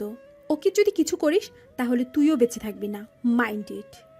আমির কিছু বলে না, চুপচাপ সব সহ্য করছে। আরু মেহেরকে ধরে কান্না করে। মেহের তাকে বোঝায়। তারপর দুজনকে গাড়িতে উঠিয়ে দেয়। আরু বসে কান্না করছে। আমির একবার মেয়েটার দিকে তাকায় আর রাগে গোটা শরীর জ্বলছে। সে ওই মেয়েকে কোনো দিন ক্ষমা করবে না। আধ ঘন্টা পর বাসায় পৌঁছায়। আমিরের সঙ্গে একটা মেয়েকে দেখে বাসার সবাই অবাক হয়। আমির জানায় সে মেয়েটাকে ভালোবাসতো, তাই সে বিয়ে করেছে। আমিরের মা খুব রেগে যায়। তাকে কালের বিয়ের কথা বলে। তুই জানিস কাল তোর বিয়ে, আমরা এত কিছু আয়োজন করলাম। তুই যদি বিয়েতে মতই ছিল না তাহলে বিয়েতে রাজি হয়েছিলি কেন? এখন আমরা ওই বাড়িতে কি বলবো? সেটা তোমরা জানো। এখন আমাকে যেতে দাও। আমি খুব টায়ার্ড। তোমাদের ফালতু কথা শোনার কোনো ইচ্ছে নাই। তোমাদের বউ দরকার ছিল, এনে দিয়েছি। আরও চাইলে বড় ছেলেকে দাও। বড় ছেলে থাকতে আমাকে কেন বিয়ে দিতে চাইছিলে? বলেই আমির নিজের রুমে চলে যায়। আমিরের মা আরুর উপরে খুব রাগ করে। মেয়েটা সালাম করতে গেলে তিনি নিজের রুমে চলে যায়। স্নেহাও কিছু বলে না। বাধ্য হয়ে আমিরের সঙ্গে তার রুমে যায়। রুমে ঢুকতে না ঢুকতেই আমির আরুকে চেপে ধরে। আরু কেঁপে ওঠে। এমন কিছু হবে সে ভাবতে পারেনি। আচানক আক্রমণে ভয় পেয়ে যায়। সে তাকে ছাড়ার অনুরোধ করে, কিন্তু আমির ছাড়ে না। সে তার ছোট নিজের ঠোঁট দিয়ে অত্যাচার করে, শরীর থেকে কাপড় টেনে ছুঁড়ে ফেলে। আরও ভয় কাঁপছে, বাধা দিতে চেয়েও দিতে পারছে না। আমির আজ নিজের মধ্যে নেই, সে উন্মাদ। আমির আরুকে বেডের উপর ফেলে নিজের ভর আরুর উপর ছেড়ে দেয়। আরু বলে, আমাকে বিয়ে করার খুব শখ না তোর? এবার দেখ তোর কি হাল আমি করি। তোর এমন অবস্থা করবো যে চাইলেও কিছু বলতে পারবি না। আমাকে যখন বিয়ে করেছিস তখন ওসব অত্যাচার সহ্য করার ক্ষমতাও রাখ। বলেই আমির আরুর উপর ঝাঁপিয়ে পড়ে। আরুর অনিচ্ছা সত্ত্বেও আমির তার উপর স্বামীর অধিকার ফলায়। আরু কিছুই বলতে পারে না, শারীরিক মানসিক সব রকমের অত্যাচার করে। আরু নিজেকে ছাড়াতে চাইছে, কিন্তু একটা শক্ত সামর্থ্য পুরুষের থেকে কি বাঁচা সম্ভব? তাই সেও হার মানে। আমির মেয়েটার ঠোঁটে কিস করে, তবে সেটা সফট নয়, হার্ড কিস। মেয়েটার ঠোঁট কেটে রক্ত পড়ছে আর মেয়েটা আর্তনাদ করছে। বর্তমান সকাল 10টা। সবাই ডাইনিং রুমে বসে আছে। সোফিয়া বেগমের মাথায় চিন্তা, কি করবে বুঝতে পারে না। স্নেহা মায়ের পাশে বসে আছে। আরুর ঘুম ভাঙল মাত্র। সময় দেখে আরুর খারাপ লাগে। সে ভাবতে থাকে, এত লেট হলো, অথচ সে এখনও শুয়েছিল। আর তার শ্বশুরবাড়ির লোকেরা তাকে ডাকেনি কেন? তারা কি তাহলে তার উপর খুব রেগে আছে? হ্যাঁ, রেগে থাকারই তো কথা। সোফিয়া বেগম ও তার স্বামী আসাদকে জোর করে মেয়েটাকে বিয়ে করার জন্য। আসাদ রাজি হয় না, কিন্তু বাবা মায়ের মান সম্মানের কথা ভেবে বাধ্য হয়ে রাজি হলো। তারা মেয়ের বাসায় ক্ষমা চেয়ে জানায় তারা তার বড় ছেলের জন্য মেয়েটাকে বউ বানাতে চায়। প্রথমে রাজি না হলেও সোফিয়া বেগমের অনুরোধে আর না করতে পারল না। বাসর ঘরে বসে আছে একটা মেয়ে। বাসর ঘর ঠিক করে সাজাতে দেয়নি আসাদ। মেয়েটা তো এইসব পছন্দই করে না। আসাদের বোন মেয়েটাকে অপেক্ষা করতে বলে চলে যায়। আরও যতটা সম্ভব কাজ করার চেষ্টা করছে, কিন্তু বাসার কেউ তাকে সেভাবে সাপোর্ট করে না। আরও মেয়েটার জন্য খাবার নিয়ে রুমের দিকে যাচ্ছিল, আর স্নেহা নিচে নামার সময় দুজনের সঙ্গে ধাক্কা লেগে খাবারগুলো নষ্ট হয়ে গেল, যার কারণে স্নেহা রেগে অনেক কথা শোনায়। আরও চুপচাপ দাঁড়িয়ে সব কথা শুনল, কিন্তু একটা কথাও বলেনি। স্নেহা অবাক হচ্ছে মেয়েটাকে দেখে। স্নেহা মনে মনে ভাবতে থাকে, এই মেয়েটা এমন কেন? একদিক দিয়ে ধরতে গেলে দোষ তো আমার ছিল, অথচ মেয়েটা মুখ বুজে সব মেনে নিল। স্নেহার ভাবনার মাঝে আরও বলে ওঠে, আপু আপনি ঠিক আছেন? আমি সরি, বুঝতে পারিনি, এরপর খেয়াল রাখবো। স্নেহা অবাক হয়ে মেয়েটাকে দেখছে। এত সহজ সরল হয়? এটাও সম্ভব? কথাটা ভেবে স্নেহা আর কিছু না বলে নিজের রুমে চলে যায়। আরও আবারও কিচেনে যেতে যাবে, তার আগে কেউ একজন শক্ত হাতে মেয়েটাকে টেনে নিয়ে যায়। আরও কেঁপে ওঠে। সে বুঝতে পারে আজও ওই পশু তার উপর অত্যাচার করবে, কিন্তু কিছুই বলতে পারে না। ওইদিকে আসাদ রুমে ঢুকে আস্তে আস্তে বেডের কাছে যেতে নতুন বউয়ের গলা কানে আসে। আসাদ নতুন বউয়ের এমন কথা শুনে অবাক হয়। আসাদ তার পাশে বসে হাত ধরতে চাইলে মেয়েটা হাত সরিয়ে নিয়ে কড়া গলায় বলে, একদম আমার কাছে আসার চেষ্টা করবেন না, আমি এই বিয়ে মানি না। মেয়েটার কথা শুনে আসাদ অবাক হয়। কি বলছে এই মেয়েটা? মেয়েটার যদি বিয়েতে আপত্তি ছিল তাহলে তাকে বললেই তো হতো। বিয়ের পর এসব বলার মানে কি? আসাদ কিছু বুঝতে না পেরে মেয়েটার মুখের দিকে তাকানোর চেষ্টা করে, কিন্তু মেয়েটার মুখ দেখতে পাচ্ছে না। মেয়েটা আবার বলে ওঠে, দেখুন, আমি এই বিয়ে করতে চাইনি। আমার আমির জন্য বাধ্য হয়ে বিয়েটা করেছি, কিন্তু আপনি ভাববেন না আমি আপনাকে সব অধিকার দেব। আমি কখনোই আপনাকে মেনে নিতে পারবো না। ওকে, সমস্যা নেই, মানতে হবে না। এখন ফ্রেশ হয়ে ঘুমিয়ে পড়ুন। আপনার লাগেজ এই যে। কথাটা বলে আসাদ বারান্দার বেলকনিতে গিয়ে আরাম কেদারায় বসে একটা সিগারেট মুখে নিয়ে আগুন ধরায়। ধোঁয়া ছাড়তে ছাড়তে ভাবে মেয়েটার কথা। সেও তো বিয়েটা করতে চায়নি, সেও তো তার আব্বু আম্মুর সম্মানের কথা ভেবেই বিয়েটা করলো। মেয়েটা কি একটু খোলাখুলি কথা বলতে পারতো না? একবার জিজ্ঞেস করতেই পারতো। না, মেয়েটা কিছু জিজ্ঞেস না করেই ডাইরেক্ট বলে দিল বিয়ে মানে না, সম্পর্ক মানে না। তাহলে মিথ্যে বিয়ে করে জীবন নষ্ট কেন করলো? সে তো তার লাইফে ভালোই ছিল। আপনি আপনার মতো থাকুন মিস, আমি কখনো আপনাকে ডিস্টার্ব করব না। ওইদিকে মেয়েটা উঠে একটা সুতির 3 পিস নিয়ে ওয়াশরুমে থেকে ফ্রেশ হয়ে এসে ঘুমিয়ে পড়ে। আসাদ সারা রাত বারান্দায় কাটায়। সকাল হতে স্নেহা এসে দরজায় নক করে। মেয়েটার ঘুম ভাঙতে দেখে সে বেডের উপর একা শুয়ে আছে, আশেপাশে কেউ নেই। মেয়েটা মনে মনে ভাবল তার বর কোথায়, কিন্তু কিছু বুঝে ওঠার আগে স্নেহা আবারও ডাকে। মেয়েটা যাচ্ছি বলে দরজা খুলতেই স্নেহা ভিতরে ঢুকেই বলে, বড় ভাবি, তোমাকে আম্মু ডাকে। আর ভাইয়া কোথায়? স্নেহার কথা শুনে মেয়েটা কি বলবে বুঝতে পারে না। স্নেহা দেখে ওয়াশরুমে পানির আওয়াজ।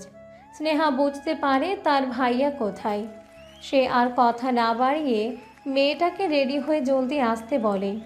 মেয়েটা অবাক হয় তার বরের কথা ভেবে। লোকটা কিভাবে সবটা সামলে নিল। কিছুক্ষণ পর আসাদ শাওয়ার নিয়ে মাথা মুছতে মুছতে আবারও বারান্দায় চলে যায়। যেতে যেতে মেয়েটাকে বলে, আপনি ফ্রেশ হয়ে নিচে চলে যান, সবাই আপনার জন্য অপেক্ষা করছে।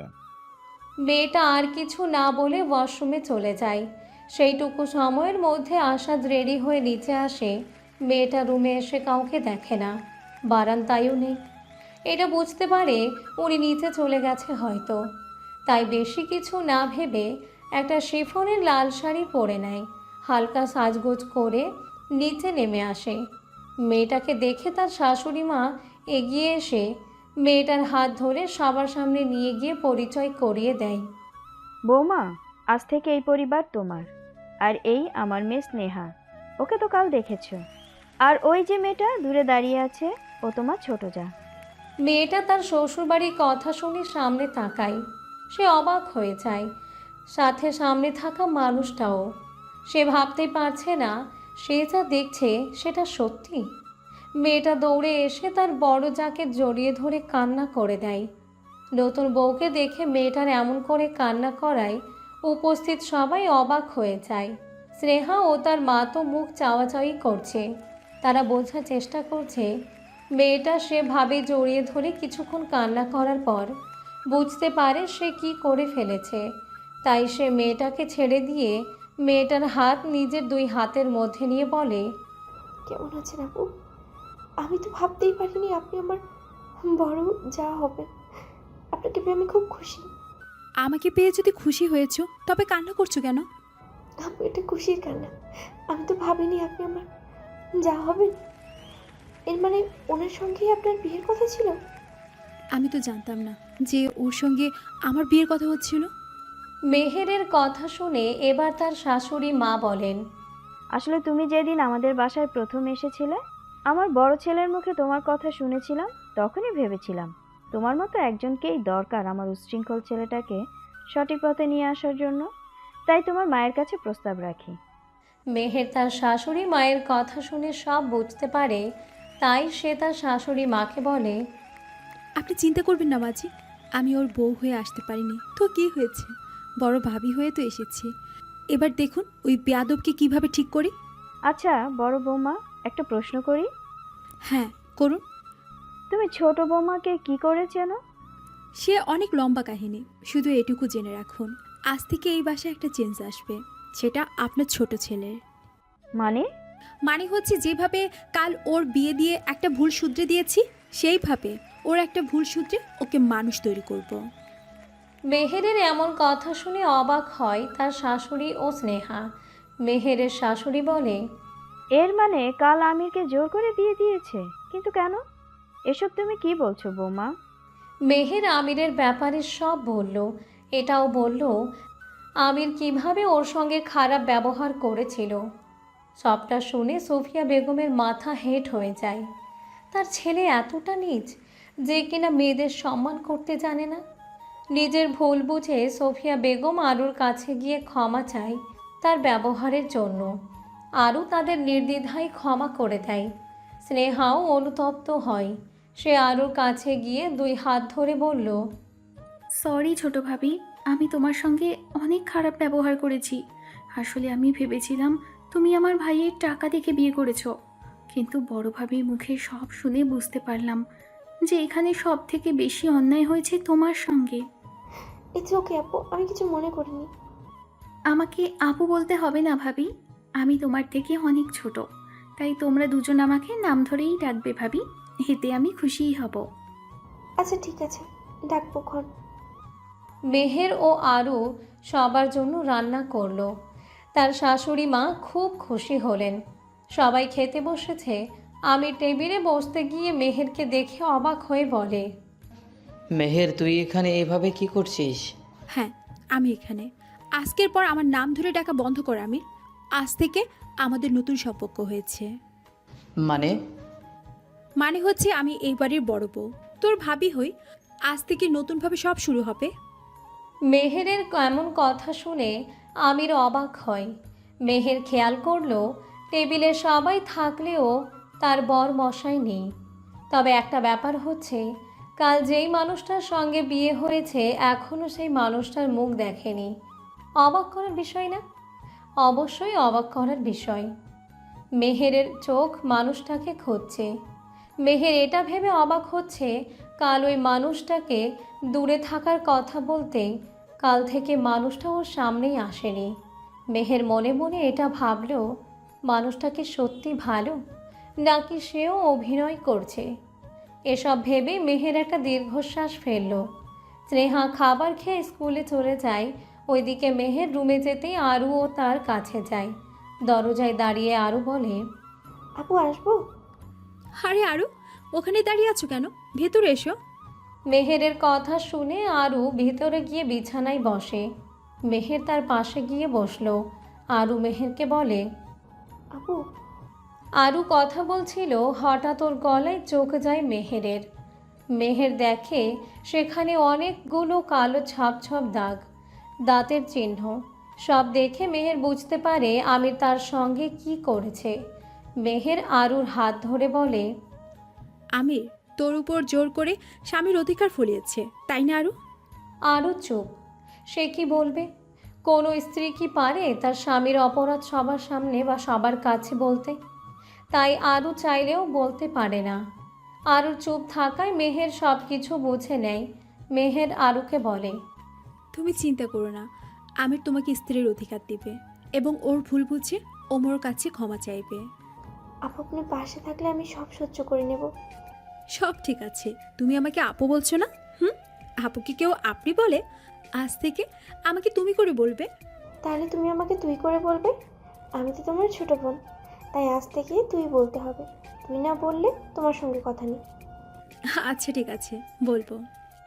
আরও কিছুক্ষণ কথা বলে আরও নিজের রুমে চলে যায়। মেহের বেডের উপর বসে কিছু কাজ করছিল। এমন সময় আসাদ রুমে ঢুকে দেখে মেহের বেডের উপর। আসাদ সরি বলে মুখ ঘুরে দাঁড়িয়ে বলে, সরি মিস, আমি জানতাম না পানির রুমে। আচানক কারোর গলার আওয়াজ শুনে মেহের পেছনে ফিরে তাকায়। পেছন ফিরতেই দেখতে পায় একজন সুঠাম দেহী সুপুরুষকে, যে উল্টো মুখ করে দাঁড়িয়ে আছে। চুলগুলো সুন্দর করে ছাঁটা, গায়ে একটা ধূসর রঙের শার্ট, কোনোই পর্যন্ত হাতা ফলট করা। হাতের কালো কোঁকড়ানো পশমগুলো খুবই আকর্ষণীয়। মেহের না চাইতেও কিছুক্ষণ তার দিকে তাকিয়ে আছে। আসাদের কথায় ঘোর থেকে বাস্তবে ফিরে আসে। আসাদ বলে, আপনার কোনো সমস্যা না থাকলে আমি অফিসে যাওয়ার জন্য রেডি হতাম। হ্যাঁ নিশ্চয়ই, আমি বাইরে যাচ্ছি। বলেই মেহের চলে যায়। আসাদ ড্রেস আপ করে 1 ঘন্টা পর নিচে আসতে তার মা জানতে চায় কোথায় যাবে। আসাদ জানায় অফিসে যাবে। তার মা বাধা দেয়, কিন্তু আসাদ তো শোনে না। মেহের কিচেনে ছিল। আরু মেহেরকে বলে, আপু ভাইয়া আজকে তিনি অফিসে যাচ্ছে? আরুর কথা শুনে মেহের আরুর দিকে তাকায়, কিছু বলে না। আসাদ বেরিয়ে যায়। আরু কফি নিয়ে রুমে যায়। আমি রুমে বসে একটি মেয়ের সঙ্গে ভিডিও কলে কথা বলছিল। মেয়েটার পোশাক খুবই জঘন্য। আরু মেয়েটার দিকে তাকিয়ে লজ্জায় চোখ নামিয়ে নেয়। কফি টেবিলে রেখে চলে আসতে নিলে আমির আরুকে জড়িয়ে ধরে কিস করতে শুরু করে। আরও নিজেকে ছাড়াতে চায় কিন্তু পারে না। মেহের তার শাশুড়ি মাকে তার কাজের ব্যাপারে বলে। তিনি শুনে বলেন কাজ করবে, তবে 1 সপ্তাহ পর। মেহের কিছু বলে না, সব মেনে নেয়। আরও সব সহ্য করছে, স্বামীর অত্যাচার। এইভাবে 1 সপ্তাহ কাটে। মেহের ও আসাদ এখনও সেই আগের মতোই আছে। আসাদ মেহেরকে চিনলেও মেহের আসাদের মুখ দেখেনি, তার দেখার ইচ্ছাও নেই। আসাদ অফিস যাওয়ার জন্য রেডি হওয়ার জন্য কাবার্ডে হাত দেয় টাই নিতে। কিছু একটা হাতে আসতেই সেটা চোখের সামনে নিয়ে দেখতে যাবে, এমন সময় তার বাম গালে একটা চড় পড়ে। আসাদের গালে হাত চলে যায়, গালটা জ্বলে যাচ্ছে। আসাদ ঘুরে দাঁড়ানোর আগে পেছন থেকে একটা মেয়েলির স্বর কানে আসলো। আসাদ কণ্ঠস্বরের মালিককে চিনেছিল, তাই পেছন ফিরে তাকায়নি। মেহের সেভাবেই আসাদকে বলে, ছি, আপনার ছেলেরা যে মেয়েদের শরীরের নেশায় মগ্ন সেটা বারবার বুঝিয়ে দেন। আপনিও আর 5টা ছেলের মতো মেয়েদের দেহ ভোগ করতে চান। এতদিন মিথ্যা নাটক করে কি ছিল? যদি শরীরের চাহিদা এত, তাহলে বলতে পারতেন, আমি আপনার ওই চাহিদাও পূরণ করে দিতাম। এভাবে লুকিয়ে আমার অন্তবাস দেখার বা ছোঁয়ার কী ছিল? হ্যাঁ, নিজেকে সুপুরুষ বোঝাতে চান, কিন্তু আপনি তো আর সব পুরুষের থেকেও খারাপ। আসাদ তার স্ত্রীর এমন কথাই অবাক হয়। একটা মানুষ কী করে এমন একটা কথা ভাবতে পারে? সে তো শুধু তার টাই নিতে চেয়েছিল, কিন্তু এই মহিলা কি বলে দিল সে মেয়েদের শরীর? ছি ছি, এসব কি করে ভাবতে পারলো? আসাদের ইচ্ছে করলো না ওই মহিলার সঙ্গে কথা বলতে। আসাদ কথা না বাড়িয়ে টাই নিয়ে টাইটা ঠিক করতে করতে রুম থেকে চলে যায়। মেহের লোকটা যাওয়ার পানে তাকিয়ে থাকে। সে ভাবল, সে কি কিছু ভুল করলো? না, সে কি করে ভুল করতে পারে? সে তো নিজের চোখে দেখল ওই লোকটার হাতে তার ইনার। মেহেরের গা রিরি করে উঠল। কথাটা ভাবতে লোকটার উপর তার রাগ হলো। অফিসের চেয়ারে হেলান দিয়ে বসে আছে আসাদ। বাসার কথা মাথায় আসতে নিজের বউয়ের উপর রাগ হচ্ছে। সে কোন একটা মেয়েকে বিয়ে করলো যে বউ তাকে এতদিনে একটু বুঝলো না? আসাদ মন খারাপ করে মিটিংয়ে পৌঁছায়। ম্যানেজার এসে জানায় যার সঙ্গে ডিল ফাইনাল হবে তিনি চলে এসেছেন। কথাটা শুনে আসাদ মিটিং রুমে গিয়ে আসাদ সামনের ব্যক্তিকে কিছু বলবে, তার আগে ব্যক্তিটার উপর চোখ পড়ে আসাদ চমকে ওঠে। কিন্তু সামনে ব্যক্তির কোনো ভাবান্তর নেই। আসাদ কিছু বলার আগেই সামনের ব্যক্তি আসাদকে বসতে বলে। আপনি একই গ্রুপের সিও, আপনার সঙ্গে আমাদের কোম্পানির ডিল। আসাদ অবাক হয় নিজের বউয়ের মুখে এমন কথা শুনে। আর সব থেকে বেশি আশ্চর্য হচ্ছে যে তার বউ তাকে চিনতে পারছে না। আজব, তার বউ তাকে চিনতে পারছে না, নাকি অফিসে আছে বলে না চেনার ভান করছে। মেহেরের এই কাজের জন্য সেও আর কিছু না বলে মিটিংয়ে মন দেয়। আসাদের কাজ মেহেরের পছন্দ হওয়ায় সে ডিল ফাইনাল করে দিল। আশা চমকের উপর চমক হচ্ছে। সে কিছু না বলে ফাইল হাতে নিয়ে বেরিয়ে আসছে। এমন সময় দূরে একটা ছেলেকে দেখে। ছেলেটা একটা মেয়ের সাথে নষ্টামি করার চেষ্টা করছে। আশা ছেলেটার দিকে এগিয়ে যায়। ওইদিকে মেহেরও ওই দিকে আসতে গিয়ে দাঁড়িয়ে যায়। আসাদকে দেখে। আশা ছেলেটাকে কিছু বলার আগেই হাত উঠে যায়। একের পর এক কিলচড় মারতে থাকে। মেহের অবাক হয়ে দেখছে। মেহেরের ভালো লাগলো, আজ কেউ তো একজন অসহায় মেয়েদের পাশে দাঁড়িয়েছে। এটা ভাবতে মেহেরের খুব ভালো লাগলো। আশা ছেলেটাকে মেরে হসপিটালাইজড করে দেয়। আশাদের এই কাজে খুশি হয়ে মেহের আশাদের কাছে এগিয়ে যায়। মেহেরকে দেখে আশাদ অবাক হয়। সে অবাক হয়ে তাকিয়ে আছে। এমন সময় মেহের আশাদের দিকে তাকিয়ে হাত বাড়িয়ে দিয়ে বলে, থ্যাংক ইউ। কিসের জন্য? একজন অসহায় মেয়ের পাশে থাকার জন্য। আজকাল তো কেউ এইভাবে কারো পাশে দাঁড়ায় না। আপনাকে মেয়েটার পাশে দাঁড়াতে দেখে সত্যি খুব ভালো লাগছে। আসাদ শুধু অবাকের উপর অবাক হচ্ছে। তার বউ তাকে কেন চিনতে পারছে না? আসাদ কথা না বাড়িয়ে সেখান থেকে চলে আসে। বাসায় এসে ফ্রেশ হয়ে বারান্দায় দাঁড়িয়ে তার এক ফ্রেন্ডের সঙ্গে কথা বলছিল। এমন সময় সেখানে মেহের চলে আসে। মেহেরের কানে কিছু কথা আসে, যেটা শুনে অবাক হয় মেহের। মেহের কথাটা শুনে মনে মনে বলে, কি? এর মানে উনি সকালে ইচ্ছে করে আমার অন্তর্বাস নেয়নি? উনি অফিস যাওয়ার জন্য টাই নিতে গিয়ে ভুল করে ওনার হাতে এসে পড়েছিল, আর আমি না বুঝে ওনাকে ছি ছি ছি, এইটা আমি কি করলাম? ভালো করে না জেনে শুনে গায়ে হাত তুললাম, আবার কত খারাপ খারাপ কথা বললাম। না না, আমার উচিত ওনার কাছে ক্ষমা চাওয়া। আম্মু ঠিকই বলে, সব পুরুষ মানুষ সমান নয়। আজ 1 সপ্তাহ ওনার সঙ্গে একই রুমে আছি, অথচ উনি ওই দিনের পর আমার সামনে এসে কখনো দাঁড়ায়নি, কখনো স্বামীর অধিকারও চায়নি। সেই মানুষটিকে কি করে খারাপ ভাবলাম? উনিও যদি আর 5টা স্বামীর মতো হতো, তাহলে কি আমার একটা কথায় এভাবে আমার থেকে দূরে থাকতো, নাকি জোর না করে থাকতো? উনি সত্যি খুব ভালো মানুষ, আমি না বুঝে শুধু কষ্ট দিয়ে গেলাম। মেহেরের ভাবনার মাঝে হঠাৎ আশাদ ফোনে কথা বলতে বলতে রুমে আসে। মেহের নিজের মধ্যে এতটাই মগ্ন ছিল যে সে খেয়াল করেনি রুমে যে আশাদ এসেছে। আশাদ ফোনে কথা বলতে বলতে ওয়ার্ড্রোব খুলে একটা ট্রাউজার ও টাওয়াল নিয়ে ওয়াশরুমে যাওয়ার জন্য পা বাড়ায়। এমন সময় অসাবধানতাবশত আশাদ মেহেরের সঙ্গে ধাক্কা খায়। মেহের আনমনে থাকায় টাল সামলাতে না পেরে মেহেরকে নিয়ে ফ্লোরে পড়ে যায়। মেহের নিচে, তার উপর আশাদ। দুজনের ঠোঁট একে অপরের সঙ্গে মিলেমিশে একাকার হয়। দুজনে যেন কোনো ঘোরের মধ্যে রয়েছে। কেউ কোনো কিছু বুঝে উঠতে পারে না। মেহের যখন ব্যাপারটা বুঝল, তখন মেহের আশাদকে ঠেলে সরাতে চাইল। ঠেলে সরাতে গিয়ে দেখতে পায় তার উপরে আশাদ। আশাদকে দেখে অবাক হয়। সে মনে মনে ভাবে, উনি এখানে কি করে, তাও আবার আমার বেডরুমে? ব্যাপারটা কি হচ্ছে? একে আপনি আমার বাসায় আমার রুমে কি করে এলেন? মেহেরের কথা শুনে আশাদ যেমন অবাক হচ্ছে, তেমন হাসিও পাচ্ছে। সে নিজেকে সামলে বলে, মিসেস খান, আপনি কি সত্যি আমাকে চিনতে পারছেন না, নাকি নাটক করছেন?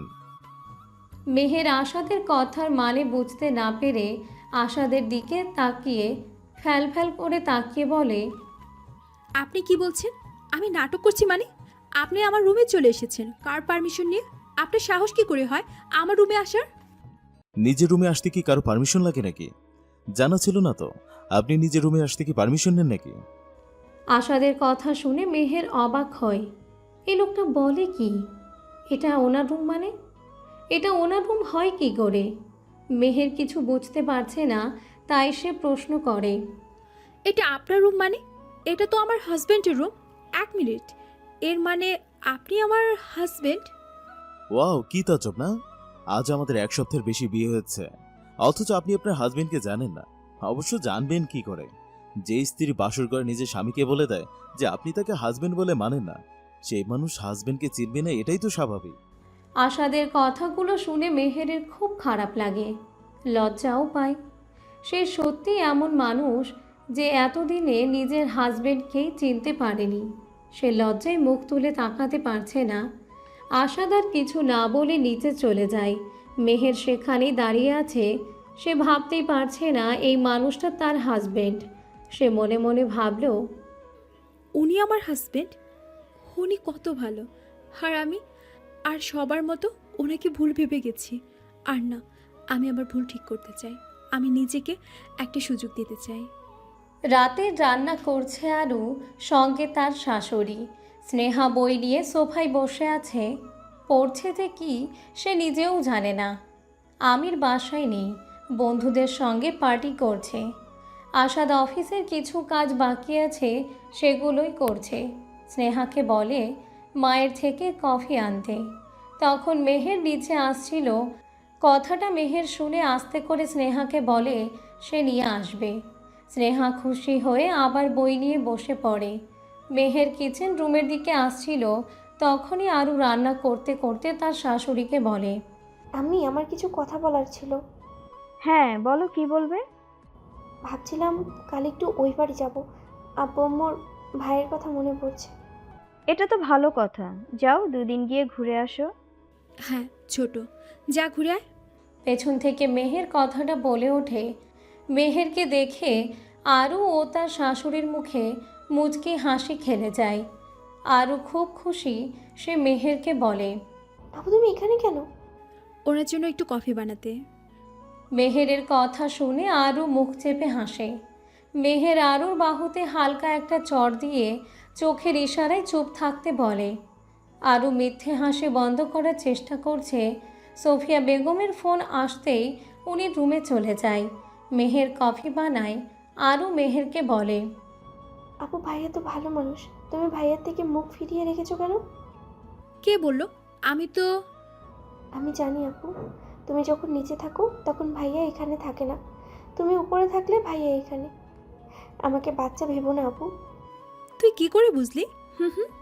ওই যে ভাইয়া, তুমি নিচে আসতে না আসতেই ভাইয়া উপরে যাচ্ছে। আরুর কথা শুনে মেহের কিচেন রুম থেকে ডাইনিং রুমের দিকে তাকাতেই দেখতে পাই আসাদ ল্যাপটপ নিয়ে উপরে যাচ্ছে। ব্যাপারটা দেখে মেহের হাসে।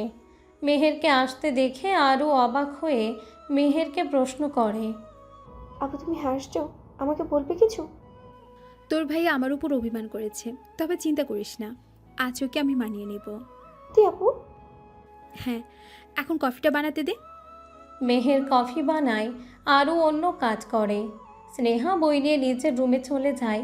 মেহের কফি নিয়ে রুমে যায়, গিয়ে দেখে আসাদ সোফায় বসে ল্যাপটপে কোনো বিদেশি ক্লায়েন্টদের সঙ্গে কথা বলছে। মেহের নক করে ভেতরে আসতেই আসাদ কথা শেষ করে ল্যাপটপ বন্ধ করে উঠে যেতে নিলে তার বউয়ের গলায় একটা আওয়াজ শুনতে পায়, সরি মিস্টার হাজবেন্ড। কথাটা শুনে আসাদের পা থেমে যায়। সে সব কি শুনল? এটা কি সে ঠিক শুনল? হ্যাঁ, শুনলই তো। তার বউ তাকে সরি বলছে। আসাদ পেছনে না ঘুরেই সে সেভাবেই দাঁড়িয়ে থাকে। মেহের বুঝতে পারছে না এরপর তার কি করা উচিত। সে বুঝতে পারছে না কি করলে ওই মানুষটার অভিমান ভাঙানো যায়। কিন্তু মানুষটা কি সত্যি অভিমান করেছে? কারণ অভিমান তো তার সঙ্গেই হয় যার প্রতি ভালোবাসা থাকে, অধিকার থাকে। তাদের কি সম্পর্ক আছে? না তো, তাদের মধ্যে তো তেমন কোনো সম্পর্ক গড়ে ওঠেনি। আচ্ছা, সে তো চাইলেই সেই সম্পর্ক গড়ে উঠতে পারে। না, সে আর দেরি করবে না, তার হালাল পুরুষকে নিজের করে নিবে সে, আর সেটা আজই। তাই সব বাধা অস্বস্তি ছেড়ে সে আশাদের দিকে একটু একটু করে এগিয়ে যায়। আশাদ তখনও সেভাবেই দাঁড়িয়ে আছে। মেহের তার সামনে গিয়ে দাঁড়ায়। আশাদ তার বউয়ের কোমল মুখশ্রী দেখতে লাগলো। কি অসম্ভব সুন্দর দেখতে তার বউটা। কিন্তু বউটা এমন কেন? স্বামী হিসাবে কি এতটাই খারাপ যে তাকে স্বামী হিসাবে মানাই যায় না? আশাদের ভাবনার মাঝে মেহের আশাদের আরও একটু কাছে এগিয়ে আসে। আশাদ হতভম্বের মতো দাঁড়িয়ে আছে। সে যেন নড়াচড়া করাও ভুলে গেছে। মেহের হঠাৎ করে আশাদের পায়ের কাছে বসে পড়ে। মেহেরের এমন কাণ্ডে আশাদ অবাক নয়নে তাকিয়ে আছে। মেহের আশাদের ডান হাতটা নিজের হাতের মধ্যে নিয়ে বলতে থাকে, আজাদ, আমার আপনাকে কিছু বলার আছে। আপনি কি আমাকে কিছু বলার সুযোগ দিবেন? আশাদ যেন আজ শখের উপরে শখ খাচ্ছে। তার বউ আজ কী সব করছে? কই, সে কি কোনো স্বপ্নের মধ্যে আছে? এসব বাস্তব কি করে হতে পারে? সে কোনো রকম মেহেরকে নিজ থেকে তুলে নিজের সামনে দাঁড় করিয়ে দিয়ে বলে, এসব আপনি কি করছেন মেহের? যেটা আমার আগে করা উচিত ছিল সেটা এখন করছি। প্লিজ আমাকে বলার সুযোগ দিন। ঠিক আছে, বলুন কি বলতে চান। আজাদ, আমি আমার জীবন ও বিয়ে নিয়ে কিছু কথা বলতে চাই। আমি কেন আপনাকে বিয়ের রাতে মেনে নিইনি, কেন সব সময় একটা দূরত্ব বজায় রেখেছি, আমি সেসব আপনাকে জানাতে চাই। আমার এখন কি এসব শোনার অধিকার আছে? না মানে আপনি তো আমাকে স্বামী হিসাবে মানেন না। যেদিন মন থেকে আমাকে হাজবেন্ড মানবেন সেদিন সব বলবেন, না হলে বলার দরকার নেই। যেখানে কোনো সম্পর্ক নেই সেখানে এসব বেমানান, তাই বলার দরকার নেই। আশাদের কথা শুনে মেহের বুঝতে পারে মানুষটা কষ্ট পেয়েছে। তাই মেহের আশাদকে বাধা দিয়ে বলে, আমি একটা সুযোগ দিতে চাই আমাদের বিয়েটাকে। মেহেরের কথাই আশাদ সত্যি আজ শখের উপরে শখ। সে এসব কি শুনছে? তার বউ তাদের বিয়েটাকে সুযোগ দিতে চাইছে? সে কি সত্যি ঠিক শুনছে? তার বউ তাদের বিয়েটাকে সুযোগ দিতে চাইছে? আশাদের ভাবনার মাঝে মেহের আবারও বলল, আমি কি একটা সুযোগ চাই আজাদ, দিবেন একটা সুযোগ? এতে যদি আপনাকে আফসোস করতে হয়? আমাকে যেন আফসোস করতে না হয় সেই দায়িত্বটা কি নিতে পারবেন না আজাদ? আপনি চাইলে আমি নিতে পারি। আমি জানি না আপনি বিষয়টা কেমনভাবে নেবেন, তবে কারণটা যাই হোক, আমি চাই আপনার সেই কারণটা যেন আমি ভুল প্রমাণ করতে পারি। আমি চাই আপনি আমার সেই ধারণা ভুল প্রমাণ করুন। একবার সুযোগ দিয়ে দেখতে পারেন, আপনার সব ভুল ভেঙে দেব, আই প্রমিস। আশাদের কথা শুনে মেহেরের মুখে একটা শান্তির হাসি ফুটে উঠল। সে কফি দিয়ে নিচে এসে আরুর সঙ্গে সব কাজ সেরে ফেলে। আরু জানতে চায় কি হলো। মেহের বুঝিয়ে দেয় সব ঠিক আছে। আরু খুব খুশি হয়। আরু স্নেহাকে ডেকে নিয়ে আসে এবং আরুর সঙ্গে স্নেহার খুব ভালো বন্ডিং হয়েছে। খাবার টেবিলে বসে আছে সবাই, শুধু আমির বাদে। আরু চোখ না চাইতেও বারবার সদর দরজার দিকে চলে যাচ্ছে। মেহেরের চোখ আরুর দিকে যেতেই বুঝতে পারে মেয়েটা কি চাইছে। মেহের বুঝতে পারে না এ মেয়েটার জন্য কি করবে। মেহের জেনে হোক বা না জেনে মেয়েটাকে সে নরকে ঠেলে দিয়েছে। মেহের আরুর চোখের আড়ালে একটা দীর্ঘশ্বাস ফেলে। দেখতে দেখতে রাত বাড়ছে, তবুও আমির বাসায় আসছে না। আরু অপেক্ষা করতে করতে ঘুমিয়ে পড়েছে। ওইদিকে আমির তার জিএফের সঙ্গে মত্ত হয়ে আছে। মেয়েটা বারবার আমিরের সঙ্গে ইন্টিমেট হওয়ার চেষ্টা করছে, কিন্তু আমির মদের নেশায় থাকলেও মেয়েটাকে সেভাবে পাত্তা দিল না। মেয়েটা বিরক্ত হয়ে আমিরের ড্রিঙ্কসে নেশা ট্যাবলেট মেশায়। আবার যখন আমিরের কাছে আসে, দেখে আমির সেখানে নেই। মেয়েটা এদিক ওদিক খুঁজছে, কিন্তু কোনো খবর পায় না। একজন জানায় আমি ট্যাক্সি নিয়ে বেরিয়ে গেছে। কথাটা শুনে মেয়েটার ভীষণ রাগ ওঠে। রাগে চোটে হাতে থাকা গ্লাসটা ফ্লোরে ছুঁড়ে মারে। তার সব প্ল্যান ভেস্তে দিয়ে ছেলেটা পালিয়ে গেল। মেয়েটা মানতে পারছে না। রাত 2টো আমির এসে দরজায় টোকা দিতেই আরু ঘুম ঘুম চোখে মেলে বোঝার চেষ্টা করে। যখন বুঝতে পারল লোকটা তার একান্ত পুরুষ, আরু দরজা খুলতেই আমির সোজা রুমে ঢুকে আরুর বুকে ঝাঁপিয়ে পড়ে। আরু নিজেকে সামলাতে না পেরে 2 পা পিছিয়ে যায়। আমির তাকে নিয়ে বিছানায় যায়। আরু আজকাল এসব সয়ে গেছে। সে জানে সে চাইলেও এসব আটকাতে পারবে না, তাই চুপ করে সব সহ্য করে নেয়। সকাল 5টায় ঘুম ভাঙে মেহেরের। চোখ খুলে দেখতে পায় সে আসাদের বুকে শুয়ে আছে। এমন দৃশ্য দেখে মেহের অবাক হয়। সে তার স্বামীর বুকে? এটা কি করে হলো? কাল রাতে তো ও বেডের একধারে শুয়েছিল, তাহলে সে ওনার বুকে কি করে? নিজেকে স্বামীর বুকে নিজেকে পেয়ে মেহেরের খুব ভালো লাগে। সে আরও মিশে যায় আসাদের বুকে। মেহেরের এমন কাণ্ডে আসাদের ঘুম অনেক আগেই ভেঙে গেছে, কিন্তু মেহেরকে বুঝতে না দিয়ে আসাদ ঘুমের ভান ধরে শুয়ে থাকে। মেহের যেন একটা শান্তির জায়গা খুঁজে পেয়েছে। সে তার একটা আঙ্গুল দিয়ে আসাদের বুকে স্লাইড করতে লাগে। মেহেরের এমন কাণ্ডে আসাদের পুরো শরীর জুড়ে শিহরণ খেলে যায়। সবটা যেন তার কাছে স্বপ্ন মনে হচ্ছে, তাই সে ভাবনাটা অনুভব করার জন্য ভান ধরে পড়ে আছে। মেহের আসাদের বুকে বিলি কাটতে কাটতে বিড়বিড় করে বলে, আমার আপনাকে চাই আজাদ। এই শান্তির জায়গাটাই আমি আমার করে রাখতে চাই। কখনো আমাকে কষ্ট দিয়ে দূরে সরিয়ে দিও না আজাদ। আমি যে বড্ড ভয় পাই এই বিয়ে নামটাকে। আমি চাই তুমি তোমার ভালোবাসা দিয়ে আমার এই ভয়কে জয় করে নাও। আমি তোমার হয়ে তোমার সঙ্গে থাকতে চাই। রাখবে তো আমাকে? রাখতে তো বলেছি, এখন সবটা আপনার উপর বউ। বউ, এই একটা ডাক মেহেরের অশান্ত মনকে শান্ত করে দিল। মেহের অবাক হয়ে যায়। তার এতক্ষণে খেয়াল হলো আসাদ এতক্ষণ জেগেছিল। এতক্ষণ সে যা যা করেছে এর নামে ওই লোকটা সব অনুভব করেছে। সে এতক্ষণ যা যা করেছে, কথাটা মাথায় আসতে মেহের লজ্জায় আসাদের বুকেই মুখ গুজে। এতে আরও জোরে হেসে ওঠে আসাদ। তার বউ তার থেকে লজ্জায় বাঁচতে তার বুকে মুখ গুজে দিচ্ছে। কথাটা ভাবতেই তার মুখে একটা চওড়া হাসি ফুটে ওঠে। আসাদ মেহেরকে নিজের মধ্যে মিশিয়ে নেয়। আজ মেহেরও আসাদের বাহুবন্ধনে আটকে থাকে, নিজেকে ছাড়ানোর চেষ্টা করে না। আসাদ মেহেরের কানের কাছে মুখ নিয়ে ফিসফিস করে বলে, মেহের, আজকে যদি একটু অবাধ্য হই তাহলে কি খুব বেশি অন্যায় হবে? তুমি না চাইলে আমি তোমাকে জোর করব না। মেহের আজ আর আসাদকে বাধা দিতে চাইল না। কারণ সেও তো বিয়েটাকে একটা সুযোগ দিতে চায়। তাই সেখানে যদি আজ একটু অবাধ্য হয় তাতে দোষ কিসের? তাই মেহের তাকে বাধা না দিয়ে নিজেকে আশাদের বুকে সঁপে দেয়। আশা তো তার ভালোবাসার পরশ দিয়ে মেহেরকে আপন করে নেয়। আজ দুটো শরীর মিলেমিশে এক হয়ে যায়। আশাদের প্রতিটা পরশ মেহের তার শরীরে অনুভব করছে। মেহেরকে ভালোবাসায় সিক্ত করছে তার হালাল পুরুষটা। আশাদের প্রতিটা স্পর্শ মেহের নিজের শরীরে মিশিয়ে নিয়ে আশাদকে তৃপ্তি দিচ্ছে। এইভাবে 3 ঘন্টা কিভাবে পার হয়ে যায় সেদিকে দুজন মানবীর খেয়াল নেই। মেহের শাওয়ার নিয়ে বেরিয়ে এসে দেখে আশাদ তখনও শুয়ে আছে।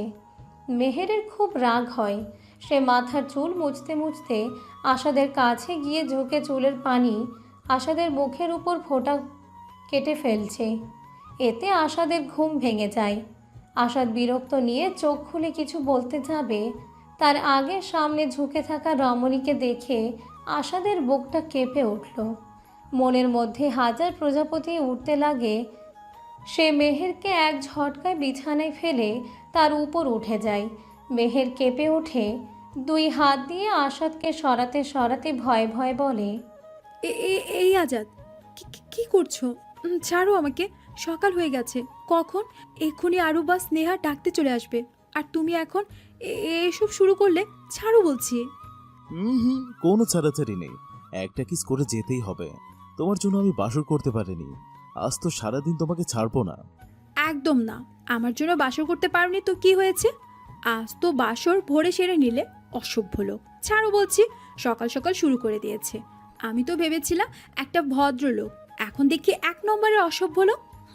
কথাটা বলে মেহের রাগ করে আশাদকে সরিয়ে নিচে চলে আসে। আশাদ হাসে। মেহেরে যাওয়ার পানে তাকিয়ে আর মনে মনে বলে, থ্যাংক ইউ মেহের, আমার জীবনে আসার জন্য, আমার জীবনটা সুন্দর করে গড়ে তোলার জন্য। আমি তো ভেবেছিলাম তুমি বুঝি কখনো আমাকে মেনেই নেবে না, কিন্তু আজ তোমাকে কাছে পাবার পর আমার সব ভাবনা ভুল হয়ে গেল। আই লাভ ইউ বৌজান। সকালের নাস্তা করে যে যার কাজে চলে যায়। স্নেহা আজ আরুর সঙ্গে ওই বাসায় গেছে। আরু জোর করে নিয়ে গেছে। আমির নিজের দুনিয়ায় মত্ত। মানে হচ্ছে বেলা 12টা বাজে, আমির এখনও শুয়ে আছে। আশাদ অফিসে বসে মেহেরকে কল করে কথা বলছে। আরু বাপের বাড়ি যাওয়ার আগে আমিরকে বলে যেতে চেয়েছিল, কিন্তু আমিরের ঘুম গাঢ় বলে আরু বলে যেতে পারেনি। অনেকদিন পর বাপের বাড়ি যাওয়ায় আরু আজ খুব খুশি। সবাই হাসি মজা করছে। স্নেহা ও আয়ুষ তো একে অপরকে সহ্যই করতে পারে না। দুজনের সারাক্ষণ ঝগড়া হতেই আছে। আরুর মা আয়ুষকে বকা দেয়, বলে স্নেহা বাসার মেহমান, তার সঙ্গে ঝগড়া করতে নাই। কিন্তু কে শোনে কার কথা? আমির ঘুম থেকে উঠে দেখে রুমে আরু নেই, শরীরে একটা পোশাক নেই। রাতের কথা মনে পড়তেই নিজের উপর রাগ হয়। ওয়াশরুমে গিয়ে ফ্রেশ হয়ে বাইরে এসে পোশাক খুঁজে পায় না দেখে কয়েকবার আরুকে ডাকে। ডাকার পর জানতে পারে আরু বাপের বাসায় গেছে। আমির কিছু না বলে কোনো রকম খেয়ে নিয়ে আবারও বেরিয়ে যায়। ফিরে সেই রাতে ফিরে শুনে আরু 2 দিন থাকবে ওই বাসায়। আমিরের কাছে কেমন একটা দমবন্ধকর অবস্থা হয়। এই রুমে তারা দুজন থাকতো। মারুক পিটুক আর যাই করুক একসঙ্গেই থাকতো। একদিন আরু নেই, আমিরের জন্য কেমন ফাঁকা ফাঁকা লাগছে। আমির বুঝতে পারে না ওই বস্তির মেয়েটার জন্য কেন এমন হচ্ছে। পরের দিন মিলি, আরুষি, সিরাত মেহেরের সঙ্গে দেখা করে একটা কফি শপে বসে আছে। মিলি ওয়েটারকে ডেকে সবার জন্য কফি অর্ডার দেয়। মেহের ফোনে কারোর সঙ্গে চ্যাট করছে আর মনে মনে হাসছে। মেহেরকে ওইভাবে মুচকি হাসতে দেখে সিরাত আরুষি ও মিলিকে ইশারা করে দেখায়। ব্যাপারটা দেখে সবাই অবাক হয়, সাথে প্রশ্ন চোখে মেহেরকে দেখছে। মেহের একটা মেসেজ সিন করে মাথা তুলতেই দেখতে পায় সবাই তার দিকে চোখ গোল গোল করে তাকিয়ে আছে। সবাইকে ওইভাবে তাকাতে দেখে মেহের জিজ্ঞেস করে, কি হয়েছে? তোরা সবাই হাবলুর মতো চোখ গোল গোল করে তাকিয়ে আছিস কেন? কি ব্যাপার তোর? আজ তো একটু বেশি হাসছিস। ব্যাপার কি? হ্যাঁ, ডাল মে কুছ কালা হে। ডাল মে কুছ কালা নাহি, পুরো ডালটাই কালা। হ্যাঁ বল, কি হয়েছে? তোরা তো জানিস আমি বিয়ে ব্যাপারটা সহজে মেনে নিতে পারছিলাম না। হ্যাঁ, সে তো আমরা জানি। ওসব স্যার, কি হয়েছে তাই বল। উনি খুব ভালো মানুষ। এই কয়েকদিনে ওনার সঙ্গে থাকার পর বুঝলাম উনি মানুষ হিসেবে অনেক ভালো। তাই আমি আমার বিয়েটাকে একটা সুযোগ দিয়েছিলাম, কিন্তু এখন বুঝতে পারলাম কয়েক মুহূর্তে কি হয়ে গেল। ওনার ভালোবাসায় নিজেকে বিলিয়ে দিয়েছি। কি বলছিস? তাই নাকি? সত্যি? আমরা তো ভাবতে পারছি না তুই বিয়েটা মেনে নিবি। তবে জেনে খুব ভালো লাগছে। মিলি কলেজ শেষ করে বাসার দিকে যাচ্ছিল, রাস্তায় হঠাৎ ইজানের সঙ্গে দেখা। ইজান মিলিকে দেখে তার সামনে এসে দাঁড়ায়। সামনে একটা গাড়ি থামতে মিলি চোখ তুলে তাকাতেই দেখতে পেল ইজান গাড়ি থেকে নামছে। ইজানকে দেখে মিলি হাসি মুখে বলে, ইজান ভাইয়া, আপনি এখানে? হ্যাঁ, বাসায় যাব। তুই কোথায় যাচ্ছিস? ফুপি ডেকেছিল, তাই কলেজ শেষে তোমাদের বাসায় যাচ্ছিলাম। ফুপির কাছে যাওয়াটা তো বাহানা মাত্র। আমার উদ্দেশ্য ছিল তোমাকে দেখার। তোমাকে দেখে মনটা শান্ত হয়ে গেল। মিলিকে আনমনে দেখে ইজান বলে ওঠে, কিরে, দাঁড়িয়ে দাঁড়িয়ে কি ভাবছিস? গাড়িতে ওঠ, আমিও বাসায় যাচ্ছি। মিলি ইজানের কথা শুনে বাস্তবে ফিরে হক চকিয়ে বলে, হ্যাঁ ভাইয়া, চলুন। ভাইয়াকে কি মনের কথা বলে দেব? এভাবে আর কত। আমার তো ইজান ভাইয়ার সঙ্গে কথা বলতে ভালো লাগে। মিলিকে আনমনে দেখে ইজান কিছু একটা ভেবে মিলির দিকে একবার তাকিয়ে বলে, মিলি, তুই কি কিছু বলতে চাস? দেখ, যদি কিছু বলার থাকে নির্ভয়ে বলে দে। আপনি যদি রাগ করেন? আমি রাগ করব না। আমি না আপনাকে আমাকে কি? আপনাকে ভালোবাসি। হোয়াট? সরি ভাইয়া, আসলে ওই। ভয় পাচ্ছিস কেন? ভয় পাওয়ার কিছু নেই। আসলে কি জানিস? ভয় পাচ্ছিস কেন? ভয় পাওয়ার কিছু নেই। আসলে কি জানিস তো মিলি, আমিও না তোকে ভালোবাসি। কি বলছেন ভাইয়া? সত্য? আপনি সত্যি আমাকে ভালোবাসেন? হ্যাঁ রে পাগলি, কিন্তু আমার ভয় হতো। কিসের ভয়? তুই যদি আমাকে ভুল বুঝিস, তাই ভয় কিছু বলতে পারিনি মিলি। বলেই তো দেখতে পারতেন। ওসব ছাড়ো, চলো যাই। আজ আরু ও স্নেহা বাসায় আসে। স্নেহা বাসায় এসে মেহেরকে জড়িয়ে ধরে, মেহের মুখ ফুলিয়ে রাখে, কথা বলে না, নিজের থেকে ছাড়িয়ে নেয়। ওদের এই খুনসুটি দেখে আসাদ ও তার মা খুব খুশি। আরুর চোখ তার পুরুষটাকে খুঁজে চলেছে। পাষাণ লোকটা তার একটু খোঁজও নেয়নি। লোকটা কি তাকে কখনোই মেনে নেবে না? কথাটা ভাবতেই আরুর চোখের কোণ ভিজে ওঠে। স্নেহা সরি বলে মেহেরকে জড়িয়ে ধরে ছাড়তে চায় না। আরু নিজের রুমে গিয়ে ফ্রেশ হয়ে আসে। সোফিয়া বেগম রাতের জন্য রান্না করছিলেন। স্নেহাকেও রুমে পাঠিয়ে দেয় মেহের। আসার পর থেকে সেই কখন থেকে ডাইনিং রুমে বসে আছে, তাই জোর করে পাঠানো যাতে সে ফ্রেশ হয়ে আসে। স্নেহাও আর জিদ না ধরে রুমে চলে যায়। আরু ফ্রেশ হয়ে এসে তার শাশুড়ি মাকে ও মেহেরের সঙ্গে রান্নার কাজে হাত লাগায়। এমন সময় আসাদ কফির জন্য ডাকতেই মেহের কফি বানিয়ে রুমে গিয়ে দেখে আসাদ সোফায় বসে কিছু ফাইল চেক করছে।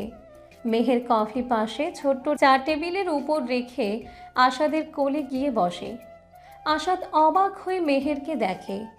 মেহের দুই হাত দিয়ে আসাদের গলা পেঁচিয়ে ধরে। আজ আসাদ শখ হচ্ছে আবারও। বউ তার এত রোমান্টিক কবে হলো? সে অবাক দৃষ্টিতে মেহেরকে দেখছে। মেহের আসাদের খোলা বুকে আঁকিবুকি করছে।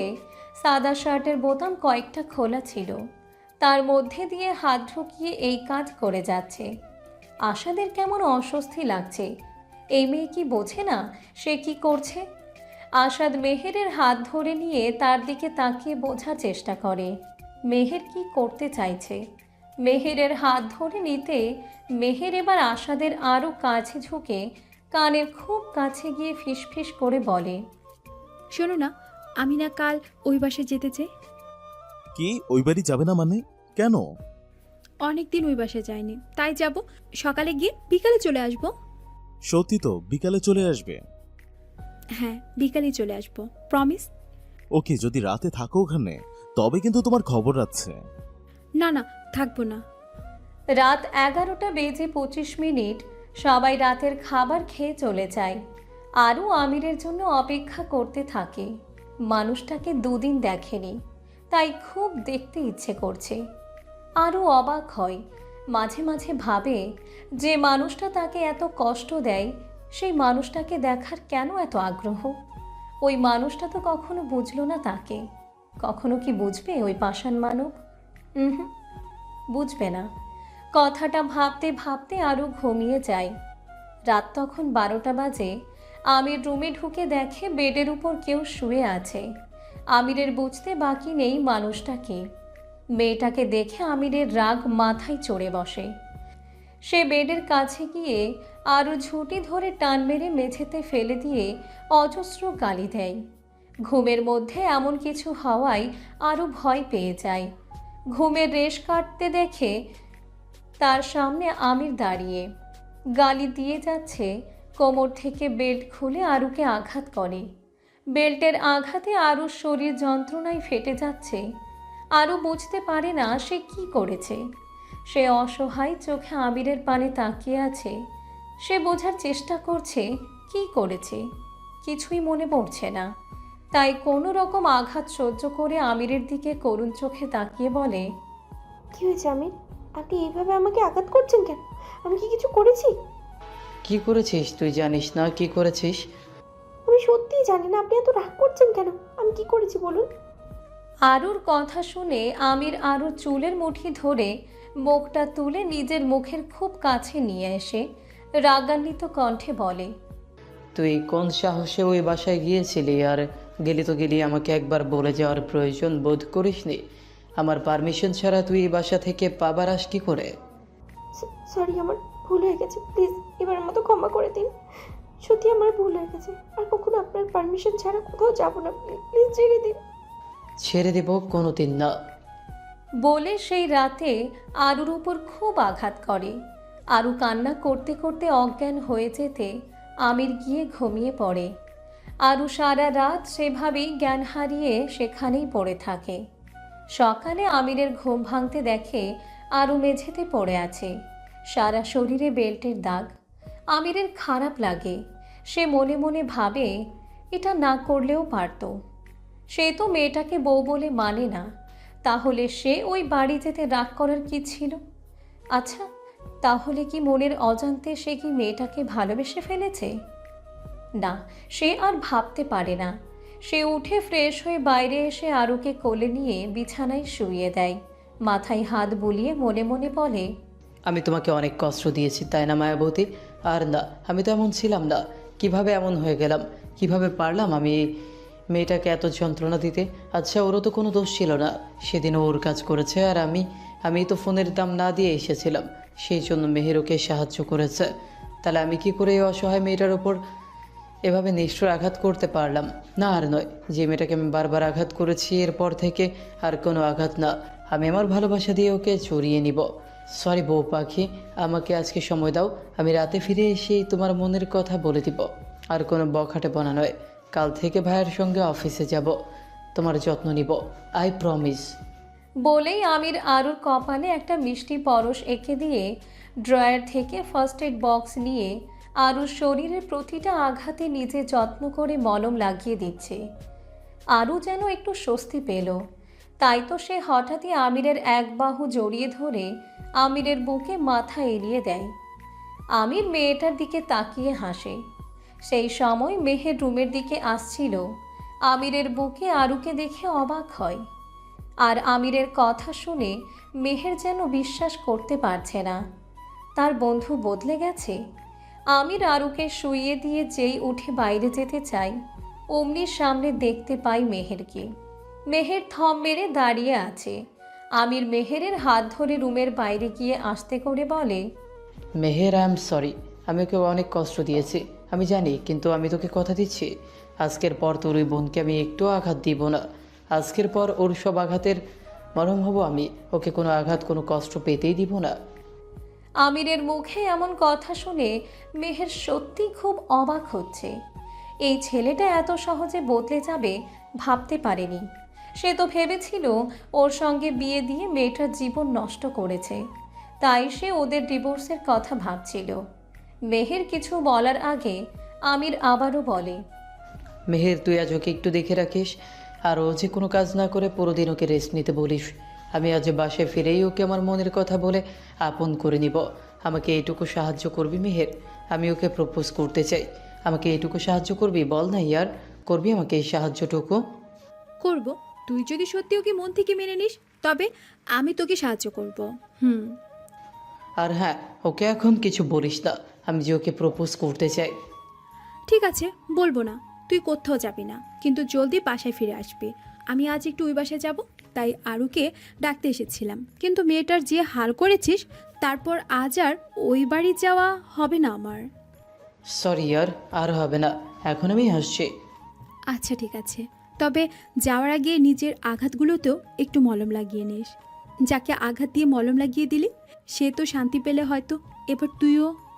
মেহেরের কথা শুনে আমির অবাক হয়, কিন্তু কিছু বলে না। মুচকি একটা হাসি দিয়ে বেরিয়ে যায়। মেহের রুমে ঢুকতেই আসাদ মেহেরকে পেছন থেকে জড়িয়ে ধরে। আচানক হামলায় মেহের ভয় পেয়ে সরতে চাইলে আসাদ তাকে নিজের বুকে লাগিয়ে নিয়ে বলে, এই যে পাষাণ মহিলা, এভাবে বরকে কষ্ট দাও কি ঠিক? তুমি জানো তোমার একটু ছোঁয়া পাওয়ার জন্য আমি কতটা ব্যাকুল থাকি, আর তুমি আমাকে ছেড়ে দূরে দূরে থাকো। বেশ করি, তুমি এমন কেন? সারাক্ষণ বউ বউ, আমার কি কাজ নাই? হ্যাঁ, আমি বাসার বউ, আমার অফিসেও যেতে হয়। সব সময় কি তোমার কাছে থাকা সম্ভব? আমি জানি না, আমার তোমাকে চাই, তুমি কেন বোঝো না? তাই আমি বুঝছি না তোমাকে। না তো, বুঝলি কি আর দূরে দূরে সরে থাকতে? তুমি বললে আজ ওই বাড়ি যাবে, সারাদিন তোমাকে পাবো না, সেখানে একটু আমাকে সময় দেবে, তা না কোথায় কোথায় ঘুরছ। কোথাও ঘুরছি না। আচ্ছা শোনো, আজ আমি ওই বাড়ি যাচ্ছি না, তুমি চিন্তা করো না। আরে আমি তো বারণ করিনি, শুধু বলেছি একটু মন খারাপ হবে, তুমি যাও ঘুরে আসো। না আচ্ছা, তোমার উপর রাগ করিনি, আসলে আরও জন্য যাচ্ছি না। মেয়েটার শরীর ভালো না, এখন আমিও যদি ওই বাড়ি চলে যাই তাহলে আম্মু একা কিভাবে সামলাবে? তাই ভাবলাম কয়েকদিন পরে যাব। তুমি এর মধ্যে একটা ছুটি নিয়ে নাও, দুজনে গিয়ে ঘুরে আসবো। আচ্ছা ঠিক আছে, এখন আমাকে একটু জড়িয়ে ধরো, কারণ সারাদিন অফিসে কাটবে, এনার্জি লাগবে তো। তুমি না দিন দিন নির্লজ্জ হয়ে যাচ্ছ, অসভ্য লোক। যাও তো। সত্যি চলে যাব? একটু জড়িয়ে ধরো তো। ঠিক আছে, ধরতে হবে না। কথাটা বলেই আসাদ অভিমান করে দরজার দিকে পা বাড়ায়। মেহের বুঝতে পারে আসাদ অভিমান করেছে, তাই মেহের আর এক মুহূর্ত ওয়েট না করে দৌড়ে গিয়ে আসাদকে পেছন থেকে জাপটে ধরে।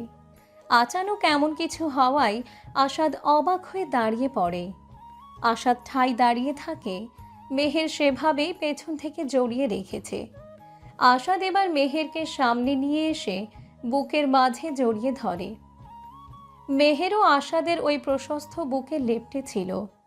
আসাদ মেহেরের মুখ তুলে ঠোঁটে ঠোঁট দিয়ে কিস করতে লাগে। প্রথমে মেহের না বুঝতে পারলেও যখন বুঝতে পারল আসাদ তাকে কিস করছে, তখন সেও আসাদকে কিস ব্যাক করতে লাগে। প্রায় 10 মিনিট ধরে কিস করে আসাদ মেহেরকে ছেড়ে কপালে চুমু দিয়ে অফিসে যায়। আরুর ঘুম ভাঙতে দেখে সকাল 11টা বেজে 45 মিনিট।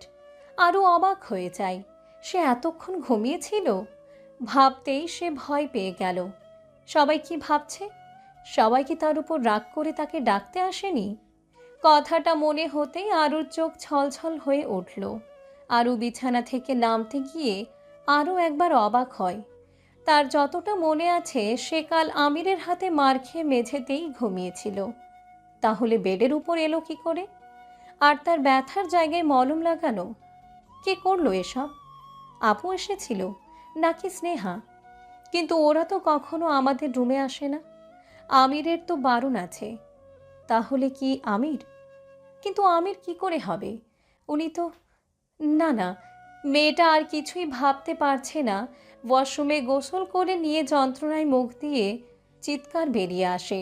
নিজেকে সামলে নিয়ে গোসল সেরে বাইরে এসে আয়নায় দাঁড়িয়ে একটা নীল শাড়ি পরে নেয়। স্নেহা এসে ডেকে যায় খাওয়ার জন্য।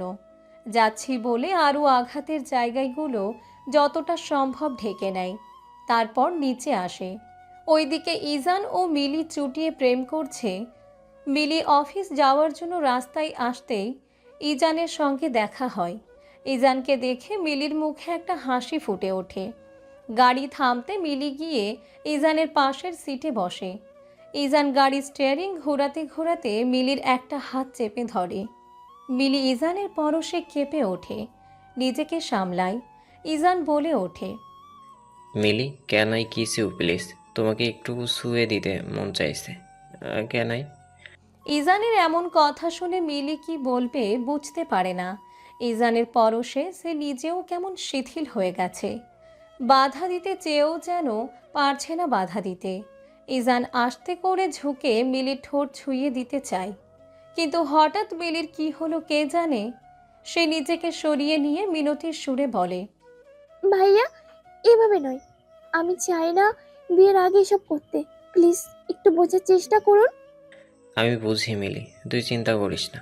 তোর অনিচ্ছায় তোকে শুয়ে দেব না আমি, প্রমিস। মিলি ইজানের কথা শুনে খুব খুশি হয়। ইজান মিলিকে অফিসের সামনে নামিয়ে দিয়ে চলে যায়। মিলি মেহেরকে ফোন করে সব বলে। সব শুনে মেহের অবাক হয়ে যায়। মেহের যখন কলে কথা বলছিল তখন আরও এলো তার কাছে। সারা শরীর ব্যথায় জর্জরিত, কিন্তু কষ্ট করে সব সহ্য করে যাচ্ছে। যেটা মেহের বুঝতে পারে, মেয়েটা কিভাবে নিজেকে সামলে নিচ্ছে। আরুকে দেখে মেহের ফোন রেখে আরুর হাত ধরে পাশে বসায়। আরু হঠাৎ মেহেরকে জড়িয়ে ধরে কান্না করে দেয়। মেহের বুঝতে পারে মেয়েটার কষ্ট। মেহেরেরও কষ্ট পাচ্ছে মেয়েটার জন্য, কিন্তু নিজেকে সামলে নিয়ে মেহের সান্ত্বনা দেয়। কিছুক্ষণ কান্না করার পর একটু শান্ত হয়ে মেহেরকে ছেড়ে মেহের ওর মুখের দিকে তাকিয়ে বলে, আপু, আমি ডিভোর্স চাই, ওনাকে মুক্তি দিতে চাই। আমি চাই না আমার জন্য ওনার জীবন নষ্ট হোক। আমি জানি আমার জন্য ওনার লাইফস্টাইল চেঞ্জ হয়ে গেছে। আমি চাই না আর কিছু হোক, তাই আমি ওনাকে মুক্ত করে চলে যাব। আরুর কথা শুনে মেহের কি বলবে বুঝতে পারে না। আর মেহের তো আমিরকে কথা দিয়েছে আরুকে কিছু বলবে না, তাই চাইলেও কিছু বলতে পারছে না। আরু এক নাগাড়ে কথাগুলো বলে যাচ্ছে। আরুর কথা শুনে মেহের শুধু এটুকুই বলল, তোর দেখ আরু, এটা তোর লাইফ, তাই আমি তোকে জোর করতে পারবো না। একবার জোর করে তোর জীবন বদলে দিয়েছি, তাই আর কিছু বলবো না। তাই এবার কিছু করার আগে ভেবে করিস। তোর যা ডিসিশন হবে আমি তোর সেই ডিসিশন মেনে নেব। আরু আর কিছু না বলে রুম থেকে চলে যায়।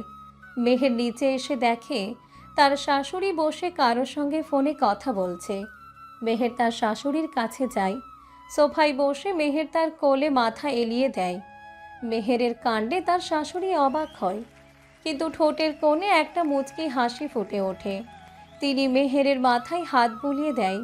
মেহের মুখে একটা চিন্তার ছাপ স্পষ্ট। তিনি সেটা বুঝলেন। তিনি ফোনটা রেখে মেহেরকে কোল থেকে উঠিয়ে সামনাসামনি বসিয়ে বলে, কি হয়েছে আমার মেয়ে? এত চিন্তা কিসের? আম্মুকে কি বলা যায়? মেহের বুঝতে পারে না তার শাশুড়ি মা কি করে তার মনের কথা বুঝতে পারল। আম্মু, আমি কি ভুল করেছি? কি হয়েছে এইভাবে বলছিস কেন? তুই কি ভুল করবি? আম্মু, একটা সময় ছিল যখন আমি বিয়ে ব্যাপারটা পছন্দ করতাম না, তাই কখনো বিয়ে করতে চাইনি। আর সেই আমি আরুর জীবন নষ্ট করার অপরাধে আমিরের সঙ্গে আরুর বিয়ে দিয়েছিলাম। কিন্তু পরে বুঝতে পারলাম আমার এই একটা ভুলের জন্য মেয়েটা অনেক কষ্ট পেয়েছে। আমির নিজের ভুল এখন বুঝতে পেরেছে, কিন্তু তবুও তো অনেক কষ্ট দিয়েছে। সেসব তো আমার জন্য হয়েছে।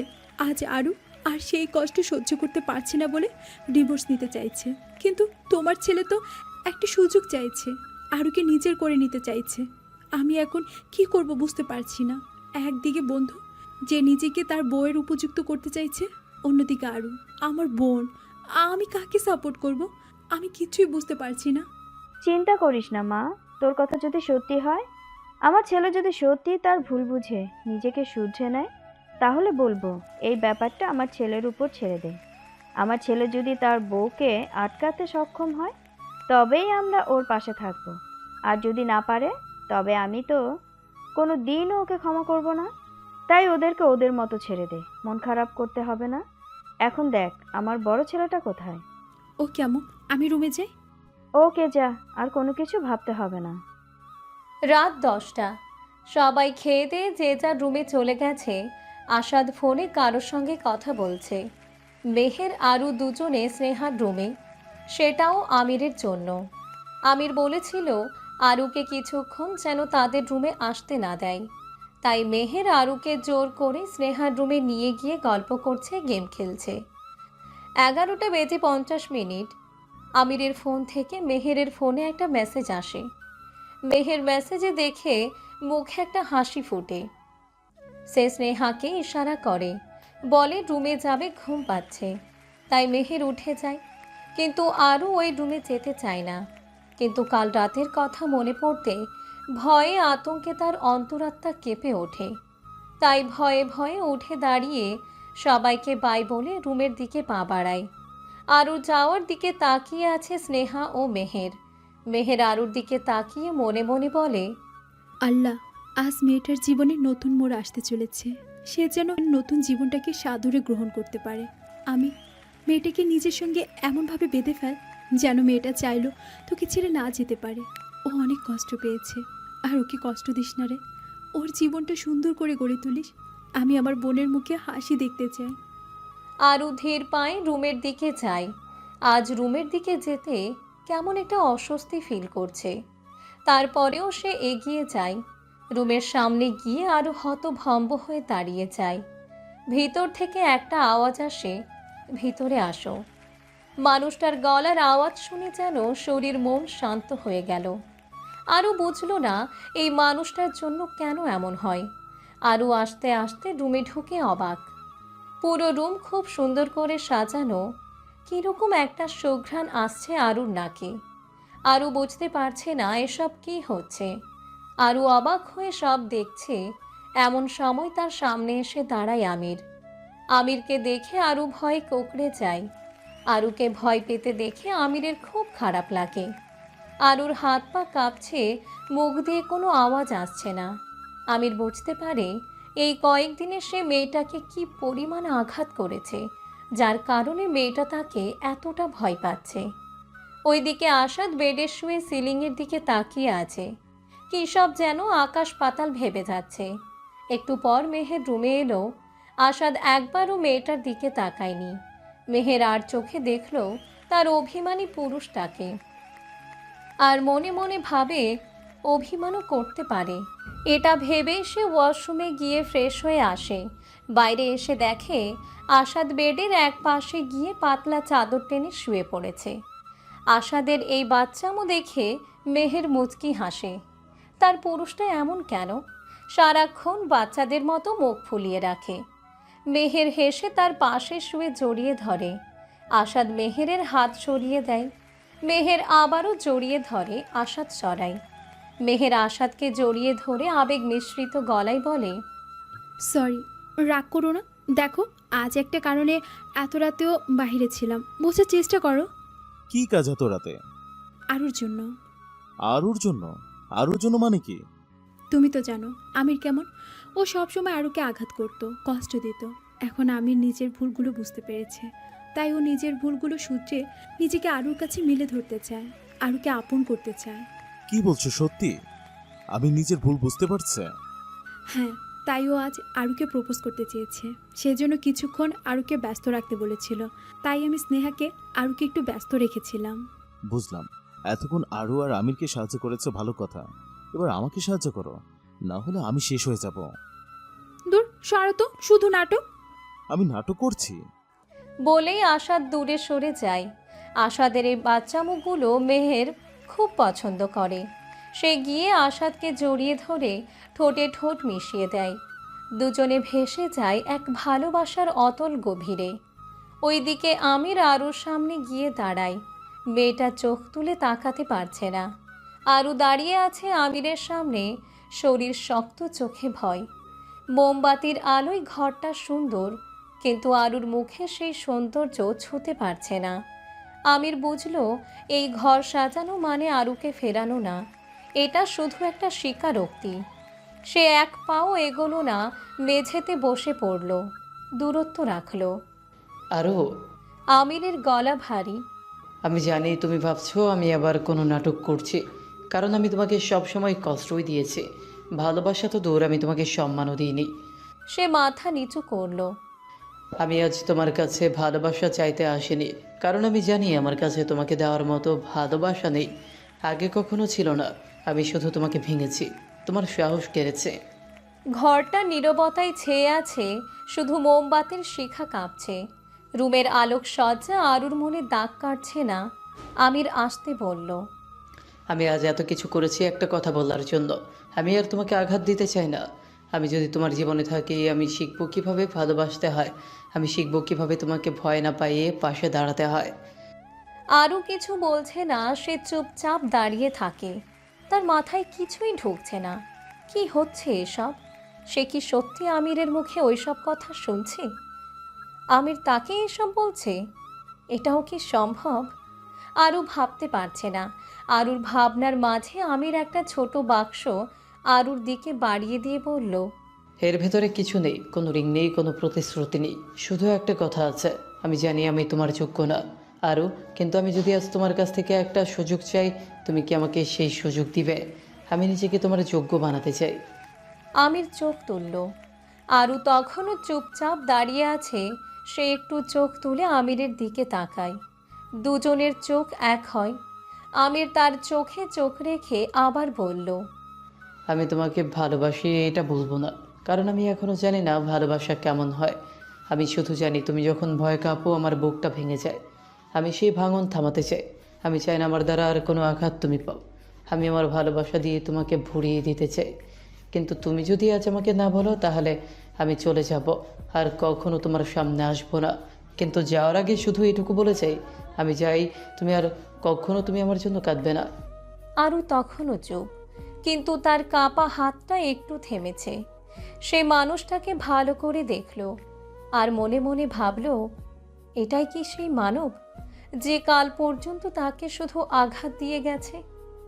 আরুর চুপ থাকাটা আমিরের জন্য খুবই যন্ত্রণাদায়ক। সে ভাবছে সে কতটা কষ্ট দিয়েছে মেয়েটাকে, যার জন্য মেয়েটা এত কিছুর পরেও কিছু বলছে না। তার মানে কি সে চায় আমির বাসা থেকে চলে যাক? তাহলে তাই হোক। এটা ভেবেই আমির রুমের দরজার পা দিতে গেলেই পেছন থেকে আরও আমিরের হাত চেপে ধরে বলে, যাবে না প্লিজ, আমি আপনাকে হারতে চাই না। আমি জানি না আপনার দেওয়া আঘাতগুলো ভুলতে পারবো কিনা, তবে চেষ্টা করব সব ভুলে আপনাকে আপন করতে। কারণ কেন জানি না, আপনাকে এক মুহূর্ত না দেখলে কষ্ট হয়। কেনই কষ্ট হয়, কেন এই অবাধ্য মন আপনার দেওয়া আঘাতগুলোর পরও আপনাকে দেখতে চায়? কেন আপনি বাসায় না থাকলে মনে হয় আপনি জলদি জলদি বাসায় আসুন, যেখানে জানি আপনি বাসায় এলে শুধুই কষ্ট পাবেন। তারপরেও এই মন শুধু আপনাকেই চায়। আমি আরুর এমন কথা শুনে আমির অবাক হয়। এই মেয়েটা তাকে এতটা কি করে ভালোবাসতে পারে? সে তো মেয়েটাকে কষ্ট ছাড়া কিছুই দেয়নি। তাহলে কি করে পারে কেউ আঘাত পেয়েও এইভাবে ভালোবাসতে? তাহলে এটাই কি হালার সম্পর্কের জোর, যে খারাপকে ভালো করে দেয় স্ত্রীর ধৈর্য আর ভালোবাসার কাছে? না, আমির আর পারবে না এই মেয়েটাকে ছাড়তে। সে নিজের করে নেবে। আজ থেকে এই মেয়েটা শুধুই তার। সে এক ঝটকায় মেয়েটাকে নিজের বুকে মিশিয়ে পাগলের মতো কিস করতে লাগে। আরুর মুখ, গাল, ঠোঁট, গলা পুরো জায়গায় চুমুতে ভরিয়ে দিয়েছে। কিছুক্ষণ এইভাবে চুমু খাওয়ার পর আমিরের হুঁশ আসে সে কি করছে। আরুও লজ্জা পায়। সে মাথা নিচু করে সরতে চাইলে আমির আরুর মাথা বুকে চেপে ধরে রেখে বলে, কোথাও যেতে পারবে না। আজ থেকে আমার বুকেই তোমার আশ্রয়। আমি তোমাকে সরাতে চাই না। আমি এইভাবেই সারা জীবন নিজের বুকে লুকিয়ে রাখবো। আই লাভ ইউ বৌজান। আই লাভ ইউ, তুই জামাই যান। কথাটা বলে আরু আবার আমিরের সঙ্গে মিশে যায়। আমির তাকে কোলে তুলে নেয়। আরু ভয় পেয়ে যায়। ভয়ে জড়িয়ে ধরে আমিরের গলা। আমির আরুকে বিছানায় নিয়ে শুইয়ে দেয়। আরুর মুখ লজ্জায় লাল হয়ে ওঠে। আমির হাসে, আস্তে করে ঝুঁকে বলে, আরও এতদিন তো তোমাকে অনেক কষ্ট দিয়ে তোমাকে ভোগ করেছি, জানি তার কোনো ক্ষমা নেই। তারপরেও আজ তোমাকে ছোঁয়ার আগে তোমার অনুমতি চাই। আজকে তোমাকে ভালোবাসার সাগরে ভাসিয়ে নিয়ে যেতে পারি? আরু মুখে কিছু না বলে আমিরের বুকে মুখ লুকিয়ে মাথা নাড়িয়ে হ্যাঁ সম্মতি জানায়। কিন্তু আমির সেটা শুনে না। সে জানায় মুখ ফুটে বলতে হবে। আরও আমিরের এই কথা শুনে কি বলবে বুঝতে পারে না। তার খুব লজ্জা লাগছে আজ। ভালোবাসায় এত সুখ কেন? কেন এই সুখ এতদিন সে অনুভব করতে পারেনি? সে কোনো রকম আমিরের বুকে মুখ গুজে রেখেই আস্তে করে বলে ওঠে, হ্যাঁ চাই আমি আপনার ভালোবাসা নিজের শরীরে মিশিয়ে নিতে চাই। যেই ছোঁয়ায় আমাকে নতুন করে চেনাবে, আমি আজ মন থেকে আপনাকে ফিল করতে চাই। আরুর কথাই আমির নিজের মধ্যে মিশিয়ে ভালোবাসায় ভরিয়ে দেয়। আজ শুরু হলো ওদের নতুন এক জীবন। আজ এত সুখে আরুর চোখে পানি জমে ওঠে। এটা তার সুখের পানি। সে এই সুখ হারাতে চায় না। 1 মাস পর আজ মিলি ও ইজানের বিয়ে। সবাই খুব খুশি। আশা দুষ্টুমি করছে মেহেরের সঙ্গে, আমিরও কম চায় না। সেও সেই সকাল থেকে আরুর পিছনে লেগে আছে। মেহের ও আরু বিরক্ত দুই ভাইয়ের জ্বালায়। ওইদিকে দুটো চোখ স্নেহাকে দেখে যাচ্ছে, যেদিকে বিন্দু মাত্র হেলদোল নেই মেয়েটার। সে তো সবার সঙ্গে মজা করেই যাচ্ছে। মেহের মিলির কাছে যাচ্ছিল, এমন সময় হাতের ফোনটা কর্কশ আওয়াজে বেজে ওঠে।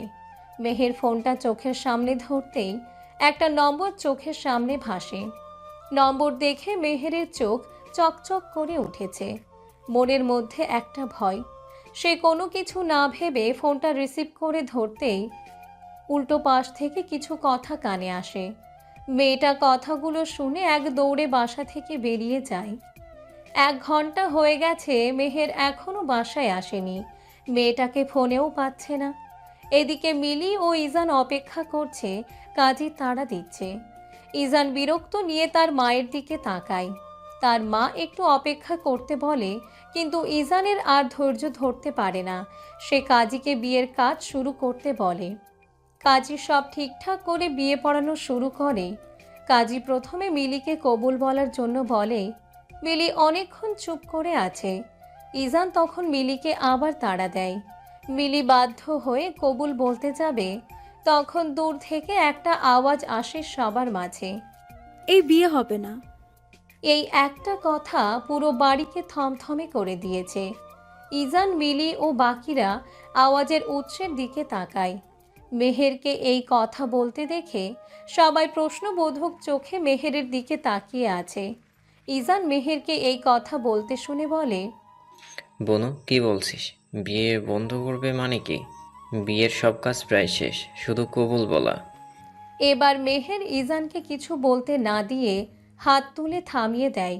সবার দিকে একবার তাকিয়ে মেহের বলতে শুরু করে, অনেক অভিনয় করেছিস তুই মিস্টার ইজান আহসান খানম। আর কত অভিনয় করবি? মেহেরের এমন কথায় সবাই আরও অবাক হয়। কি বলছে এই মেয়ে? ইজান একটু ভয় পায়।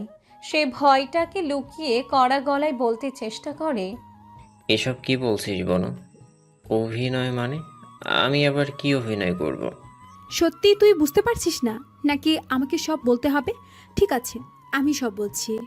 বলেই মেহের তার পেছন থেকে একটা মেয়েকে সামনে নিয়ে এসে রাখে। মেয়েটাকে দেখে সবাই অবাক হচ্ছে। ইজানের কপাল বেয়ে ঘাম ঝরছে। আরুষি ও মিলি একসঙ্গেই বলে ওঠে, আনিয়া আনিয়া এখানে, আনিয়া সুস্থ হয়ে গেছে। আরুষির কথায় সবাই অবাক হয়ে মেয়েটাকে দেখছে। ইজান মনে মনে বলে, এইখানে কেন? ওর খবর বোন জানলো কি করে? আমি তো ভেবেছিলাম ও মরে গেছে। এতদিন ওর কোনো খবর ছিল না, তাহলে এখন এখানে কি করে এলো? আর বোনই বা কি করে? ইজান আর ভাবতে পারল না, ভয়ে তরতর করে কাঁপছে। মেহের বলে ওঠে, কিরে, মেয়েটাকে চিনতে পারছিস? ও আমার বেস্ট ফ্রেন্ড, আর তুই তাকে ভোগ করছিস। তার জীবনটাকে নরক বানিয়ে দিয়েছিস। তোর জন্য আমার ফ্রেন্ড আজ কত বছর কোমায় ছিল। আমার ফ্রেন্ড। কথাটা ইজানের মাথায় যেন বোমা ফাটালো। সে ভাবতেই পারেনি আনিয়া মেহেরের ফ্রেন্ড। এবার তার আরও ভয় করতে শুরু করে, কারণ সে তো জানে তার বোন এতদিন যার কথা ভেবে বিয়ে করেনি সে আনিয়া। কথাগুলো ভাবতেই হাত পা কাঁপতে লাগে। গলা শুকিয়ে আসছে, গলা দিয়ে কথা বার হচ্ছে না। মেহের একটা তাচ্ছিল্যের হাসি দেয়। মেহের একে একে সব কথা বলে আনিয়া ও ইজানের। হ্যাঁ, ইজানই সেই ছেলে যে আনিয়াকে বিয়ের কথা বলে, এমনকি এক রাতের জন্য বিয়ে করে তার সঙ্গে কি করেছিল সবটা সবাইকে বলে। সব শুনে তো সবাই হতভম্ব। ইজানের মা ইজানকে মারতে লাগে। মেহের আসতে আসতে ইজানের কাছে এগিয়ে আসে। ইজান ভয়ে কাঁপছে। সে কাঁপা কাঁপা গলায় সবার কাছে ক্ষমা চাইতে লাগে। আনিয়ার কাছে ছুটে যায়। আনিয়া তার থেকে নিজেকে ছাড়িয়ে নিয়ে মিলির পিছনে গিয়ে দাঁড়ায়। মিলির রাগে চোখ লাল হয়ে আছে। সে না জেনে না বুঝে কোন পাপীকে নিজের জীবনের সঙ্গে জড়াতে চাইছিল ভাবতেই শরীর কাঁটা দিয়ে ওঠে। মেহের আসাদের কোমর থেকে বেল্ট নিয়ে ইজানের শরীরে আঘাত করে আর কথা শোনাতে থাকে। আমার ভাবতেও ঘৃণা লাগছে, তুই আমার ভাই। ছি, কি করে পারলি একটা মেয়ের জীবন নিয়ে এভাবে খেলতে? শুধু তো খেলিসনি, তাকে ছিঁড়ে খেয়েছিস। আজ থেকে সেই আঘাতের কষ্ট আমি বুঝাবো। বলেই জোরে জোরে আঘাত করতে লাগে। কেউ কিচ্ছুটি বলছে না। আজ সবাই চুপ করে দেখছে। ইজান চিৎকার দিয়ে কাঁদছে আর আনিয়ার দিকে তাকিয়ে ক্ষমা ভিক্ষা করছে।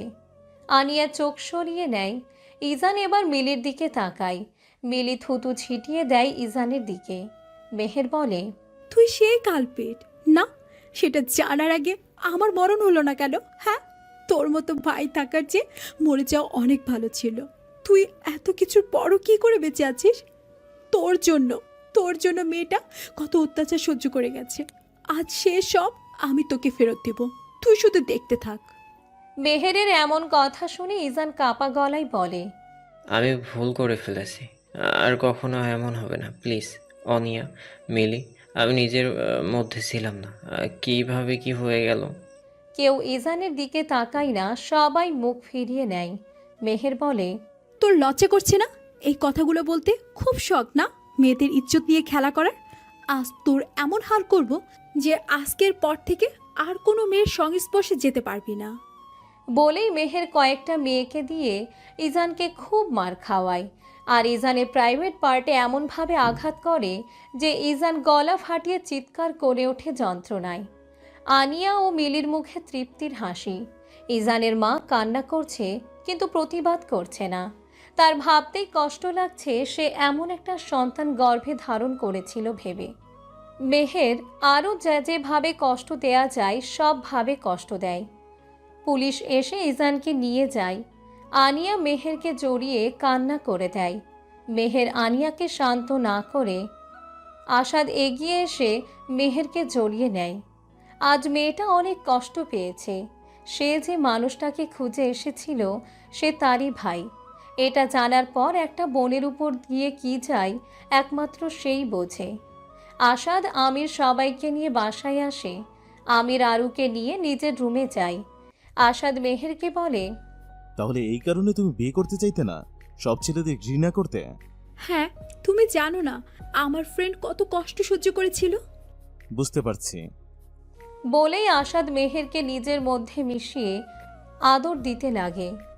তার ভালোবাসা দিয়ে সব দুঃখ কষ্ট ভুলিয়ে দিতে চায়। মেহেরও আজ আসাদকে আপন করে নেয়, একদম নিজের মধ্যে মিশিয়ে। ওইদিকে আমিরও শুরু করে দেয় আরুর সঙ্গে উড়াধুরা রোম্যান্স।